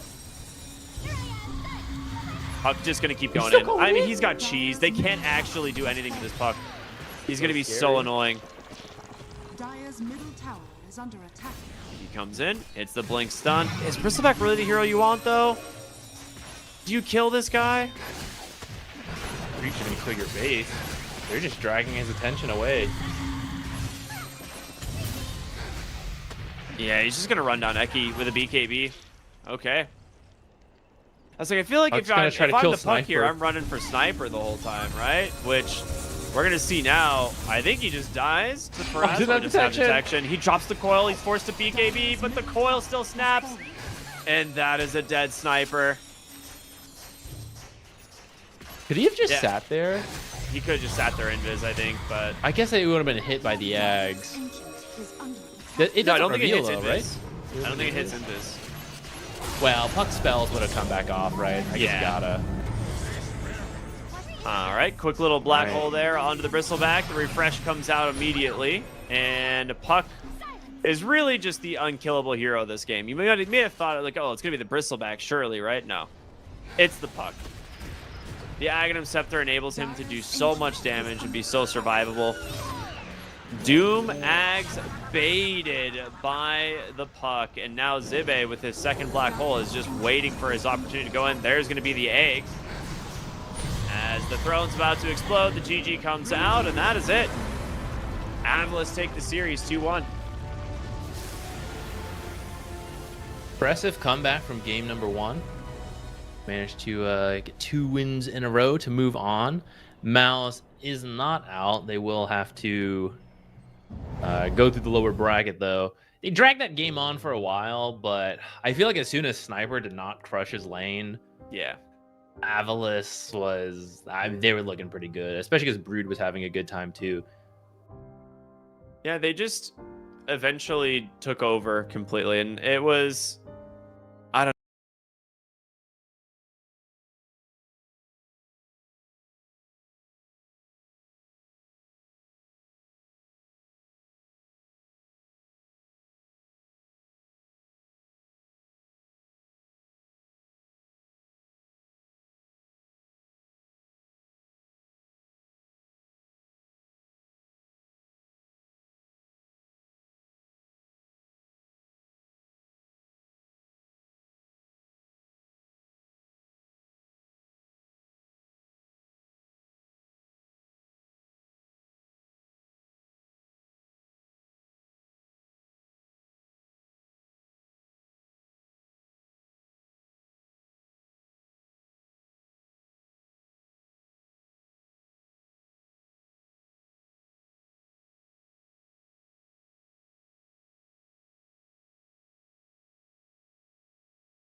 maybe the sniper, because you want the options of running the Pango and the Earthshaker mid. But if you pick a support, Tinker has to be a support. If you pick just a support hero, then that's double core lineup there. Okay, so Sven works, right? So that could be your position 5 you were talking about, but could be your carry if they're potentially thinking about running Naga carry or even into Alp carry. I think carry Sven's fine. I don't think either side really has a strong advantage there. They're gonna grab the Dazzle. You really need a new mid laner now. Yeah, I think that's what that Dazzle pick is saying. Pick a new mid. Yeah, so Pango Earthshaker would be your offlane duo, which is not a super great lane, but you need to pick a mid hero that does not get rolled by a Dazzle. Pango is definitely better than the Earthshaker in the matchup, so either you're running offlane or 4-position Shaker. They're basically forcing it out of the mid. I think it's fine. Like Earthshaker just has a lot of tools to fissure block your own creeps, fissure block the enemy creeps, go creep drag, right? I think offlane Pango plus the Earthshaker 4 will be fine. I think you just run that and pick a new mid. So we see the Invoker ban. Cheer Jr., very good Invoker player. And you just take that out. Whatever other ranged hero you don't want to deal with from DMS. Another ranged hero that does well versus Dazzle. I'm so curious on what you can take mid now for 1-1. The Invoker ban would have been super good. Thinking of like Sniper and maybe... I do like the Sniper. Maybe Puck is okay. Yeah, I mean, you can pretty reliably dodge the projectile of Poison Touch on Puck. Wind Ranger is also not bad. Oh, she's banned. Yeah, otherwise I think One Wind takes it like instantly. They love Wind Ranger. They're all really good Wind Ranger players.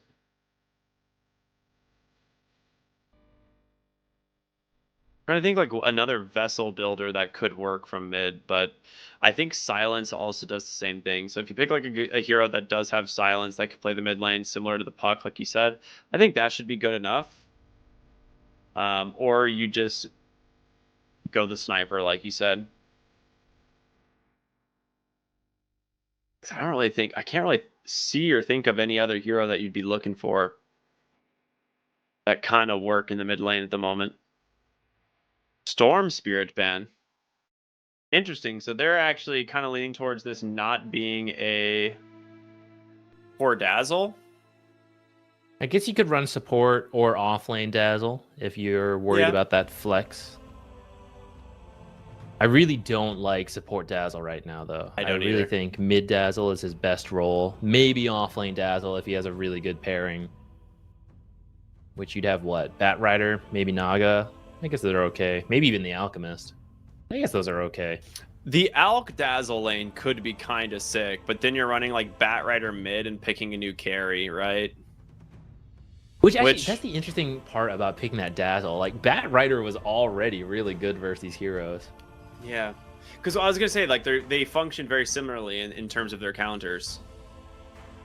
I suppose you're now shutting down multiple lanes since I was like, well, they got to move the hero somewhere, so we'll counter mid, maybe counter a side lane as well. Very all in, but we'll see if One Wind can come up with a clever final pick. I don't know. I'm not nearly as smart as these guys. I'll know it when I see it after they lock it in, but coming up with it, I'm not sure.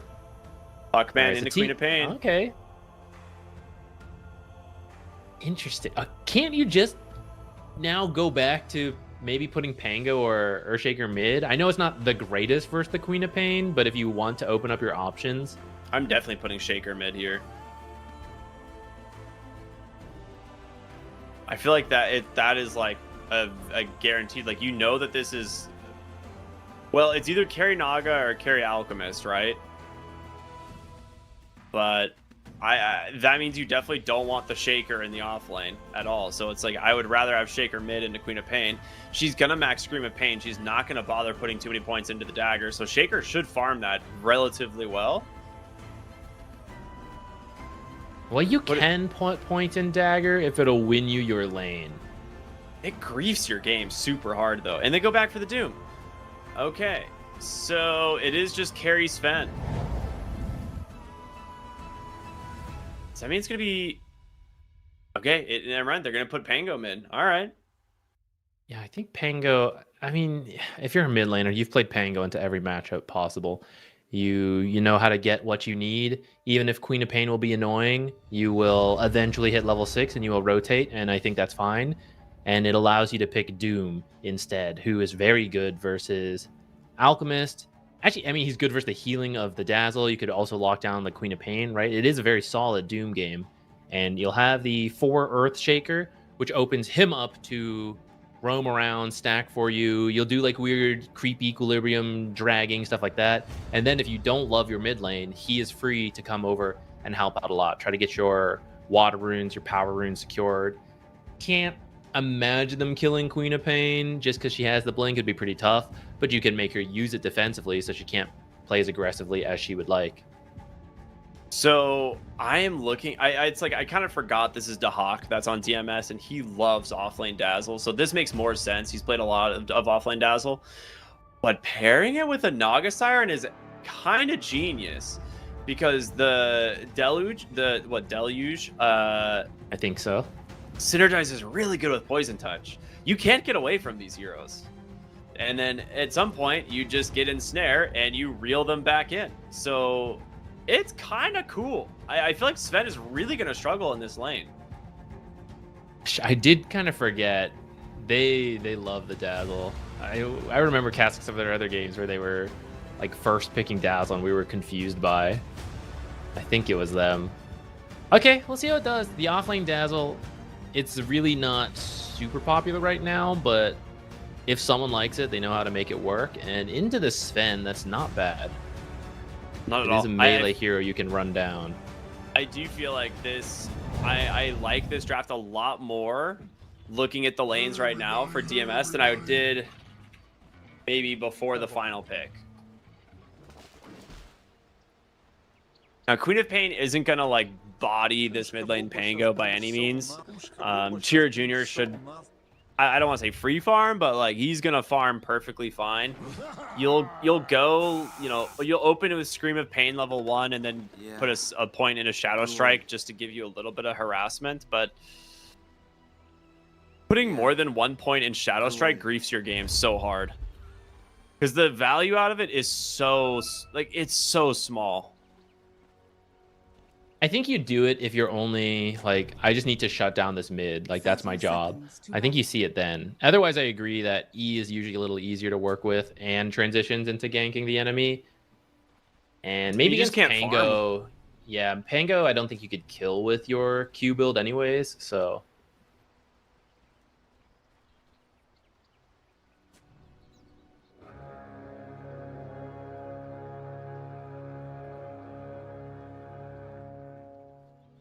late smokes, but it doesn't look like they're connecting. Might just be some even rune splits here. That's not right. Actually, they get 3. 3 for DMS. They're the ones with the Alchemist, so pretty happy with that. Yeah, good.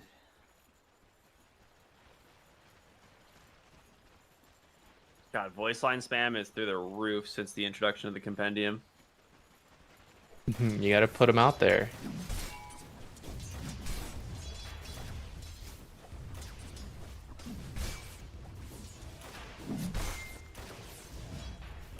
Now, Sven's lane will be annoying, but I do think Warcry will be quite nice for his team this game.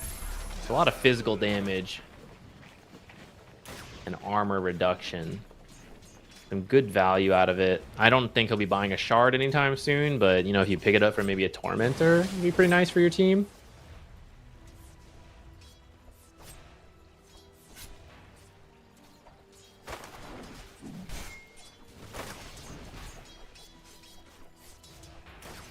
I really want that koi fish skin that Naga has. That's a cool one. I think I have it. I don't know. She has a lot of really good skins. Yeah, and I never got to use any of them because she wasn't she was only a carry. But now, it's my time. Finally. It's slowly, all the core heroes are becoming playable to me. Dude, it's crazy that the majority of agility heroes in this patch are played as supports instead of cores.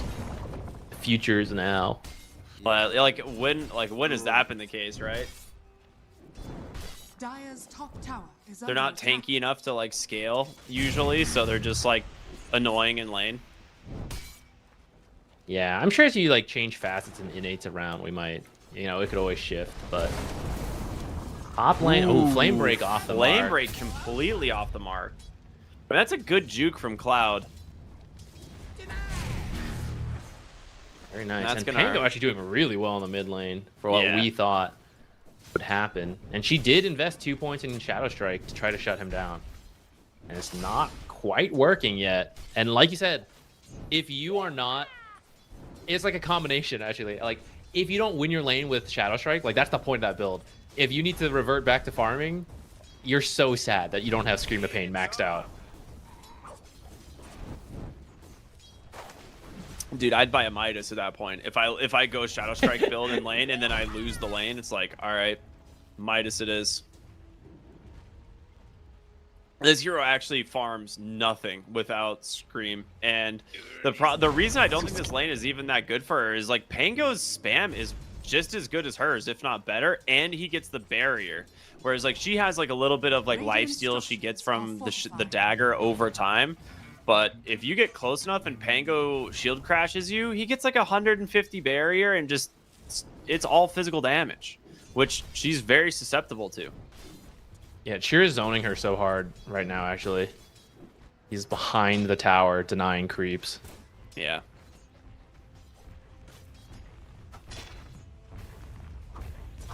Part of this could just be like a skill matchup as well. I know Chira Jr.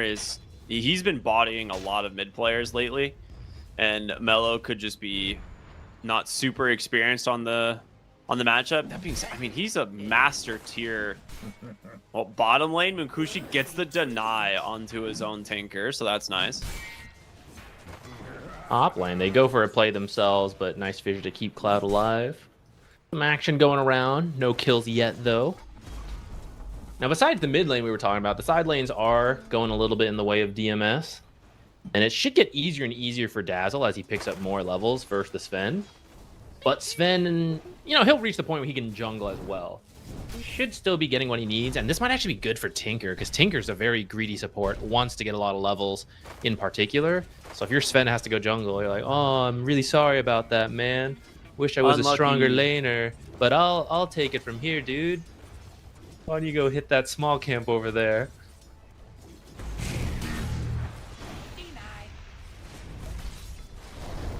Top lane, Cloud. Push back here from the flame break. This one connects. The fissures. Probably not going to be enough to save you as the Bat Rider. Very good in this matchup. Manages to find the kill. Ooh, Sweden Strong. Does he have a ward to see this courier? Oh, they're paying attention. Okay, they're going to keep it alive. There's 900 gold on that courier. It is the finished phase boots for Alchemist, which will do a lot to help him tank up, but also to play aggressively on that Doom, which we already saw them going for. So we're keeping that courier alive. Maybe Earthshaker's going to sneak back around and go for it. That'd be really funny.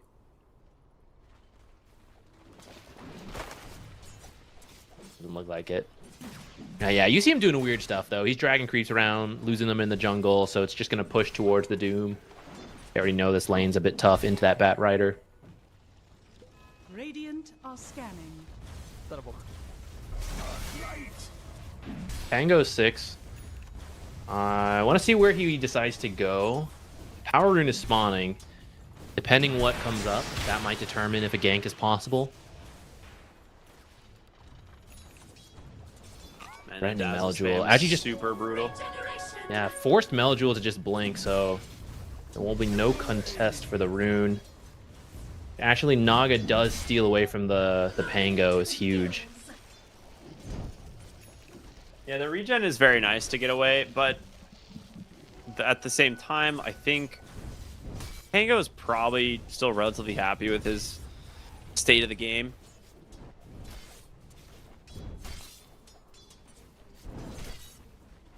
Pango Pango wants to kill Bat Rider and steal this stack with his ult if he can. Doesn't even need the ult, actually. Fissure from Earthshaker, enough time. Oh, and a courier for his troubles. Will he steal the stacks from the Alk? Maybe not yet. He's got big wave in mid to come clean up. Good tower damage in from Mellow. So that's a decent amount of space being made for the Bat Rider. Is Mellow does manage to clean up a lot of CS there, but also gets a ton of damage into the mid tier 1 with the catapult.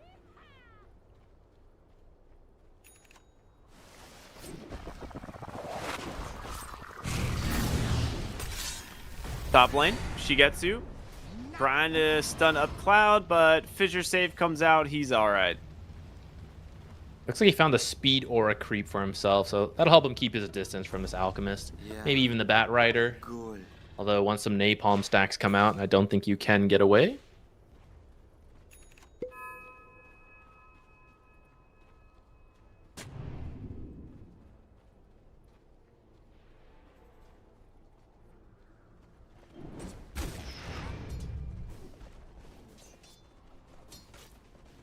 Mango's making his way bottom, trying to find a roll target. Hawk, does he suspect this? Getting the not fast dazzle would be enough? huge. Just in time, backs Dire's out. top tower is under attack.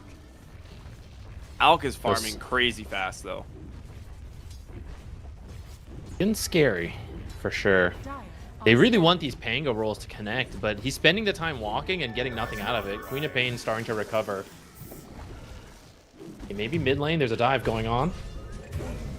Ooh, Sweet and Strong first to go down. Great find from Mellow with the amplified damage, and he just blinks to safety. Does find the courier. has been killed. Still no ultimate on the Queen of Pain. Did have to go back for the 4th point in Scream. A little bit odd. I mean, Sonic Wave is a lot of damage. Top lane, they're going to look for Cloud here once again. And this time, plenty of damage with the help of the Quap.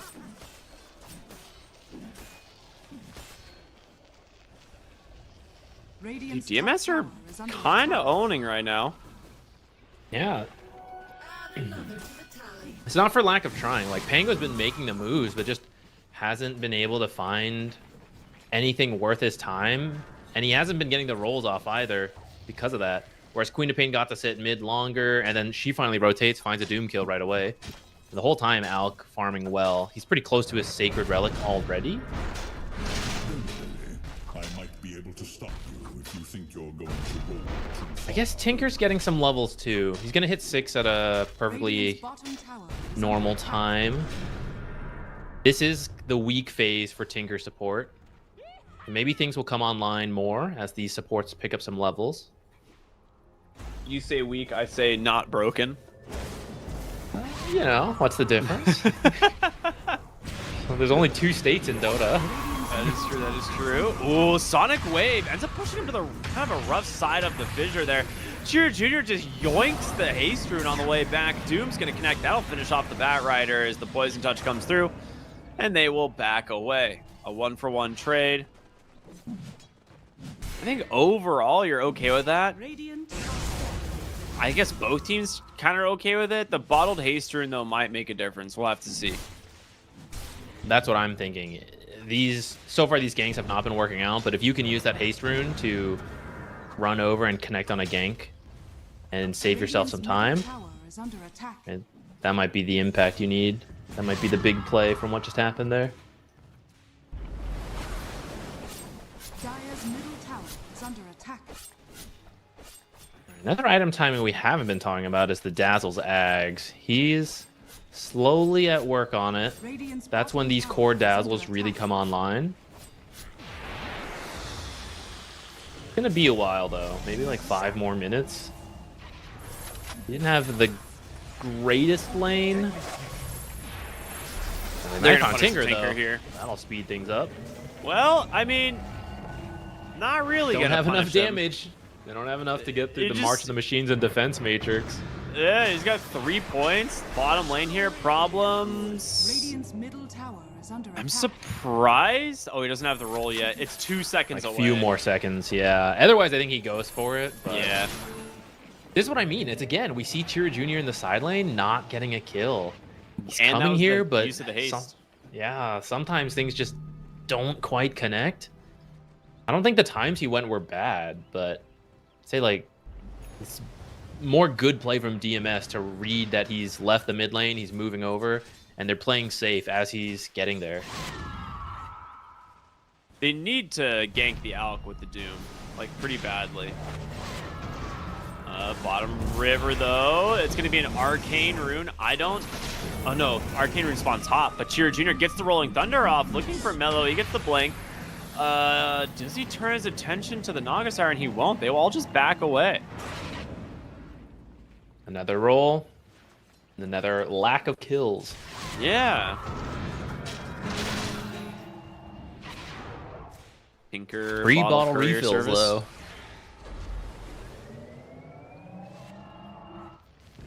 Yep, now this is where the game gets really hard because the Tinker is going to just slowly pull away. Top lane Shigetsu looks for the Doom, doesn't find him thanks to that movement aura like you talked about, right? Yeah, the worry Kobold is Foreman. the worry is that the scaling for one win is better, in my opinion, but this Alchemist is insanely farmed. Huge. Almost at 11,000 at 13 minutes. So there's going to be this window where you haven't reached the late game scaling and DMS is really strong. So if you can get past that, I do think it then tips back over to one win. But that's now where they're at. If the Pango rolls had connected earlier, maybe you wouldn't be so worried about this upcoming timing. But he's got the Radiance, Blink finished. I imagine BKB on Shigetsu, and that might line up with maybe Aghanims on Dazzle. Like Blink on the Bat Rider, right? And at that point, you're so powerful. Dude, he's sitting at like almost 900 GPM or something, isn't he? Like, what is that? Let me see. He's just been free farming up there, and Almost he has 1 kill, 800, 1 assist. 770, yeah.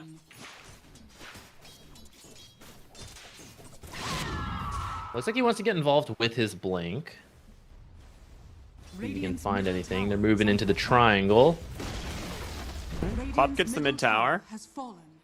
Mello is starting to find some momentum into this game, and I think part of it is even though the lane didn't go super well, it's like exactly like you said, he was able to gank, get a kill onto the Doom. Meanwhile, the Pango was not top lane. Doom does come out, and they've got the Rolling Thunder. This time, Song of the Siren gonna try and put them to sleep, but Chira misses the roll onto the Alk, and he's gonna come right back into this fight in a moment. Cloud is in no man's land. He's gonna go down first, just Dagon down by Mello. They are really struggling on the Pango this game. Yeah, so maybe this is some of their plan that even if Alk is farmed, we have the Doom to counter it. But you still need the follow-up damage, right? Doom is not enough. It just prevents the healing. And we saw there, roll didn't connect. Even if roll connects, I think it would actually still be close. And it's going to be a while until Munkushi is really ready to pump in the damage. Which, when he is online, it is physical burst, which is what Alchemist does not like dealing with. So you will have that going for you. But it's probably, I don't know, 10, 15 minutes before one win is back where they would want to be. And I think the other issue you have here is, like, the timing is just so much faster for DMS. Like, the Song of the Siren is always going to be a great reset, and until you have BKBs, if you throw Doom, it's an immediate song, like, every time. So if as long as the Naga Siren is playing near her team, they should be able to set that up. Bottom lane, they will finally go ahead and punish Respect on the Tinker, who's been down here keeping this tower alive for a long time. So he's done his job, but Shigetsu is very strong with the Blink, the Radiance, almost a BKB now. Top lane, the Hawk goes down. The Chira Jr. I don't think there was a Doom for that one, was it? I don't think it was off cooldown, No, was it? it was still on cooldown. So Okay, they're going to God finish up the strength, though. tower of their own, and they will have Doom available coming up here. Maybe waiting for the Blink on the Doom, and then you could have an easier time landing that. Dire's top tower is under attack. Find Chira Jr. looking for the rune. Lasso, he is dead. It's a really nice kill.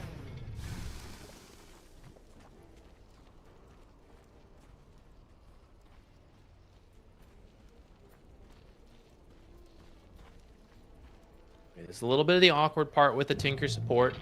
You have the global teleports with Keen Conveyance, but as you lose your tier 1 towers and you don't have level 2 Keen Conveyance, you can't go to creeps, only objectives. It becomes a little difficult to connect to your team. I think it's sort of okay this game since they're probably just trying to drag this out, so they're not looking for as many aggressive plays, more just spam out the waves in each lane and hang on. But it can sometimes lead to some awkward connections. I mean, he died really fast. Okay, Queen of Pain, Dazzle are very much online. You have the Kaya Dagon done. Dazzle's Ags is done. I am getting really worried for One Win's ability to match this tempo. Because these guys are going to start just... I feel like the team fight potential from DMS is so high right now. Radiant's top tower is under attack. Yeah, you need a pretty big fight going your way coming up here soon. I mean, they are smoked up. Finding the Hawk would be huge. They're going to head right into the triangle. The smoke's going to pop. The Hawk actually gets vision of them for the moment. The jump in, though. The Doom comes out. He gets the Grave off for a moment. This is going to stall some things out. Meldrew with a huge Sonic Wave. You just got to run take now. Down the tanker. They get the Doom in response. Chira Jr. able to swashbuckle to safety. Dude, that Grave came out so fast, and they are going to be able to grab Chira Jr. as well. And this is the thing, like the cost of this fight is so heavy because now Mello finds Sweet and Strong onto the backside as well. It's 4 for 1 across the map. Yeah, you can't get away from DMS. Their heroes are so good at chasing. So as soon as that kill was not fast enough, if you can't take the direct fight, you're getting run down like we just saw. Especially since Tinker got killed really quickly. If he's spamming March in the Machines, maybe it's hard to push in and you let them go. But that quick Tinker kill, you have no worries as you just chase into the enemy's half of the map. That's the type of fight that Queen of Pain loves, right? Because she just gets to... She doesn't have to worry about any control. She gets to sit there, throw everything she wants into these heroes, bottom lane problems as well as she gets to. Gonna try and turn onto this Doom. Reactive Barrier and the Blind coming through from Respect, the heal as well. Corrosive Weaponry doing a lot of work here. Respect's gonna sacrifice himself as Cloud tries to run away, but the lasso is there. And you can't escape the Alchemist.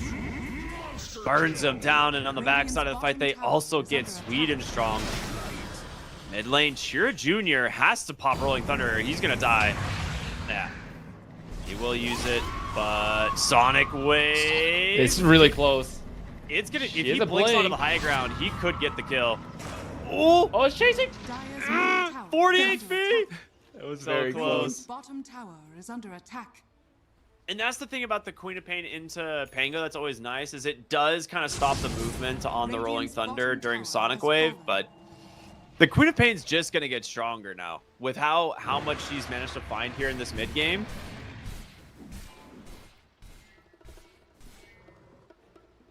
There's some good Aghanims this game as well, so when this super farmed Alchemist starts looking to maybe help his team again, you could maybe give a very early Ags to the Naga, who will then have BKB, Piercing, and Snare. So you could just root him for 5 seconds during his roll. Or just give it to the Co-op, dude. I mean, I honestly would not mind an early Ags for the Co-op because she's not doing this like level 5 Dagon rush. She's got the Kaya, she's got a Shiva's Guard being built. And I think after that, you can go into the Kaya Sange. Or the, yeah, probably Kaya Sange, just to like tank up, give yourself a little bit more. And at that point, dude, the daggers do so much damage. Yeah, that'd be pretty good too. I'm up for it. They're gonna grab themselves the Aegis. I'm sure you throw it on Shigetsu. I think you start looking to clear out some towers. I'm I don't see another item you have to wait for. I think you're plenty strong to just watch Alk hit buildings, hit him with your Solar Crest, stand behind him with the Grave. Just know that the enemy can't even think about approaching that Alchemist. And you maybe have the damage to kill him once if you doom him, but that's the whole point of the Aegis. Where's your second doom when I come back? Yeah. Oh, he got the Tormentor though. He did it. He Worth did it. it. Dire's middle Oh, tower is under that's so funny. I don't think I've ever seen a Dazzle kill and die to Tormentor solo before. Did Grave expire? Or did he not think maybe he was going to I get mean, him? I'm assuming Grave expired. I guess it had to. Blink Echo onto that Naga. I mean, she's hella dead, but that is your Echo. What? Shigetsu just goes in. Just completely finds respect. Rolling Thunder, but there it is. The BKB comes out. Cloud's going to hit the Bat Rider with the Doom, but you can't get away from this. The Alchemist, he's now just gonna get jumped here on my Makushi. He pops that God Strength. Shigetsu's just so freaking strong. He has this Assault Cuirass. He has Mellow behind him.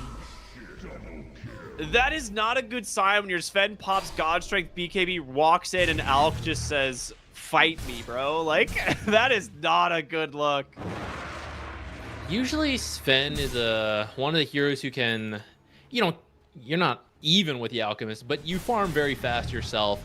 But you didn't apply enough pressure to this Alchemist, so this finished AC is 15 extra armor versus the physical damage of Sven. That's not something that usually comes into play so early, but we see exactly what happens when you have it. Sven tries his luck and he's like, whoa, wait, this is not enough damage. It's time to go home. He still got 3 minutes on Aegis. They just couldn't focus the Alk because they knew he had the Aegis, but it just meant he just killed everyone while they ignored him.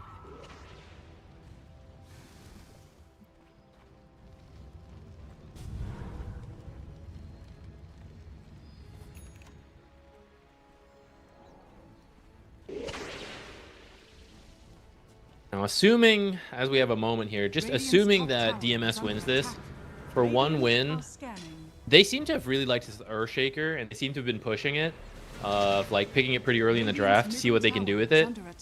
I think they've just been exposed to the weakness of it, like DMS showing, it's like, yeah, we just counter it preemptively, and you don't have much to do with it. A pretty good roll into the cleave. I mean, they're getting a lot out of this, but here it is again. The Alchemist just getting to town here on Cloud. He pops the BKB to run away. He might turn his attention.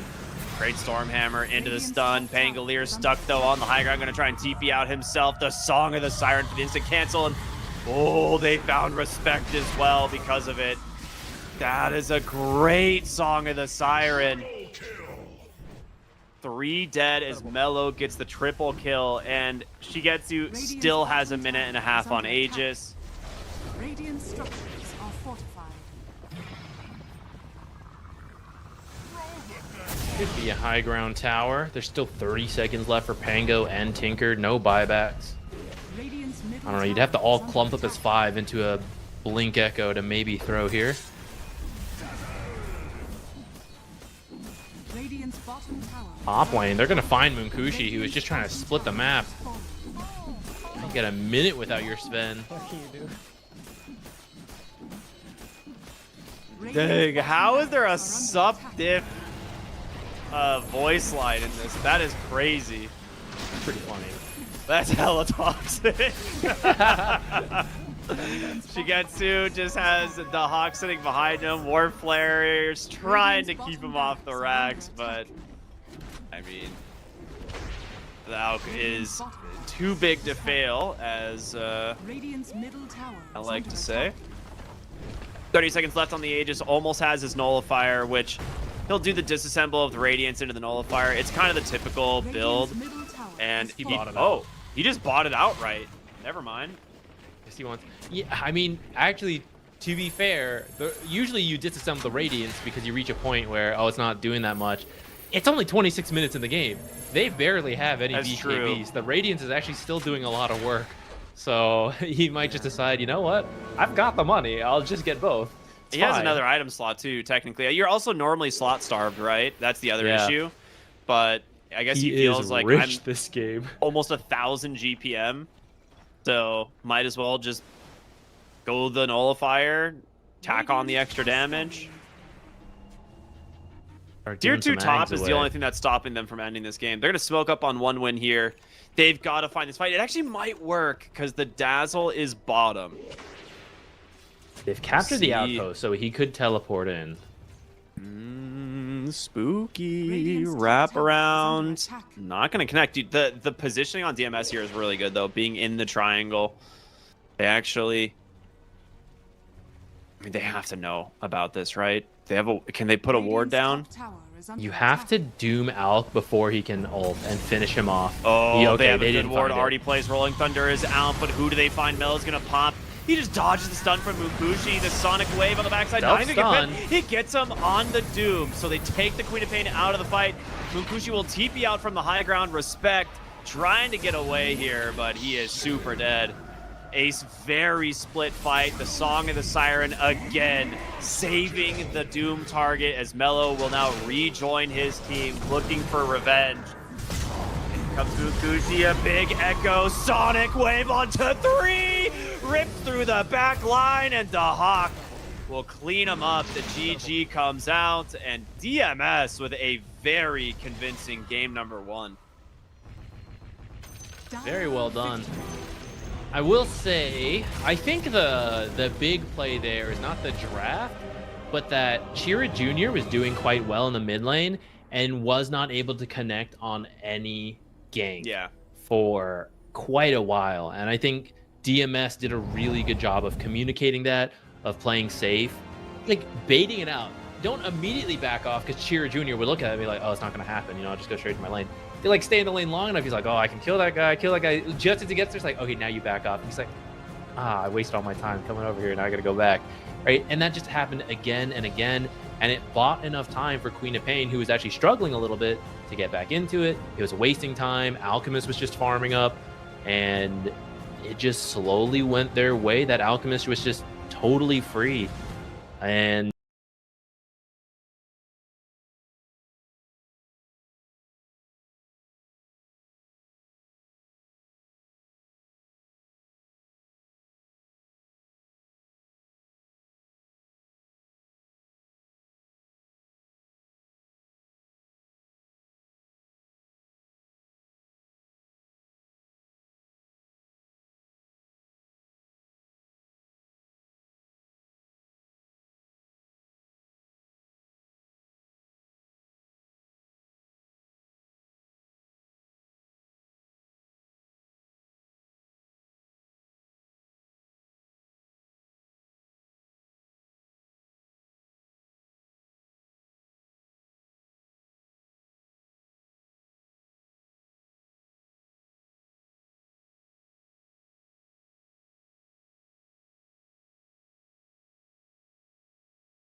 a melee mid hero.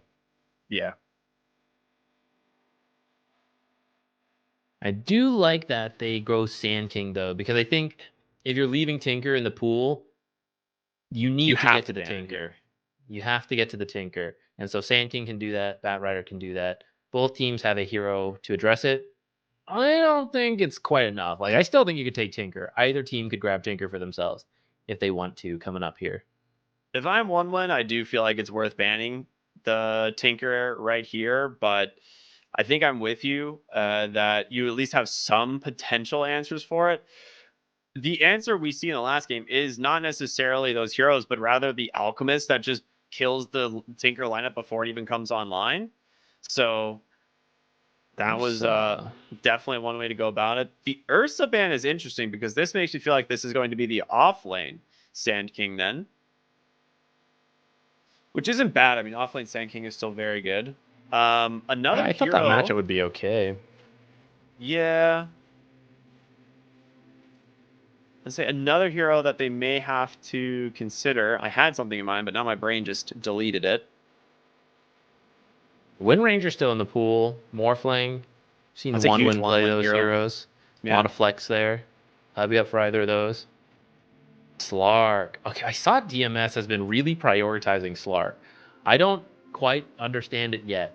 I saw them pick a lot of Slark very early in the draft, sometimes even opening the Slark. It's very confusing I to do me. remember that. Yeah.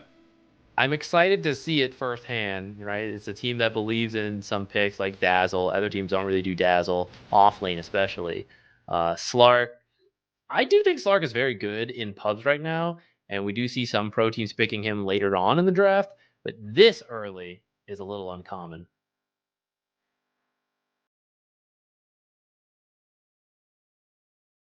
It's just super bizarre when you don't see your lane matchup, but maybe they just know that this is going to be an offlane Slark, and so or offlane Slark, offlane Sand King because they're like if they want to run it mid, like you're running it into a Bat Rider, go and pick up the sniper. So this is like a pretty strong offlane duo. The Burrow Strike, Sandstorm, Scatterblast is a ton of damage, and I don't think Slark can actually fight into that in any capacity. So now I'm a little bit unsure of the Slark pick. Well, I guess more unsure of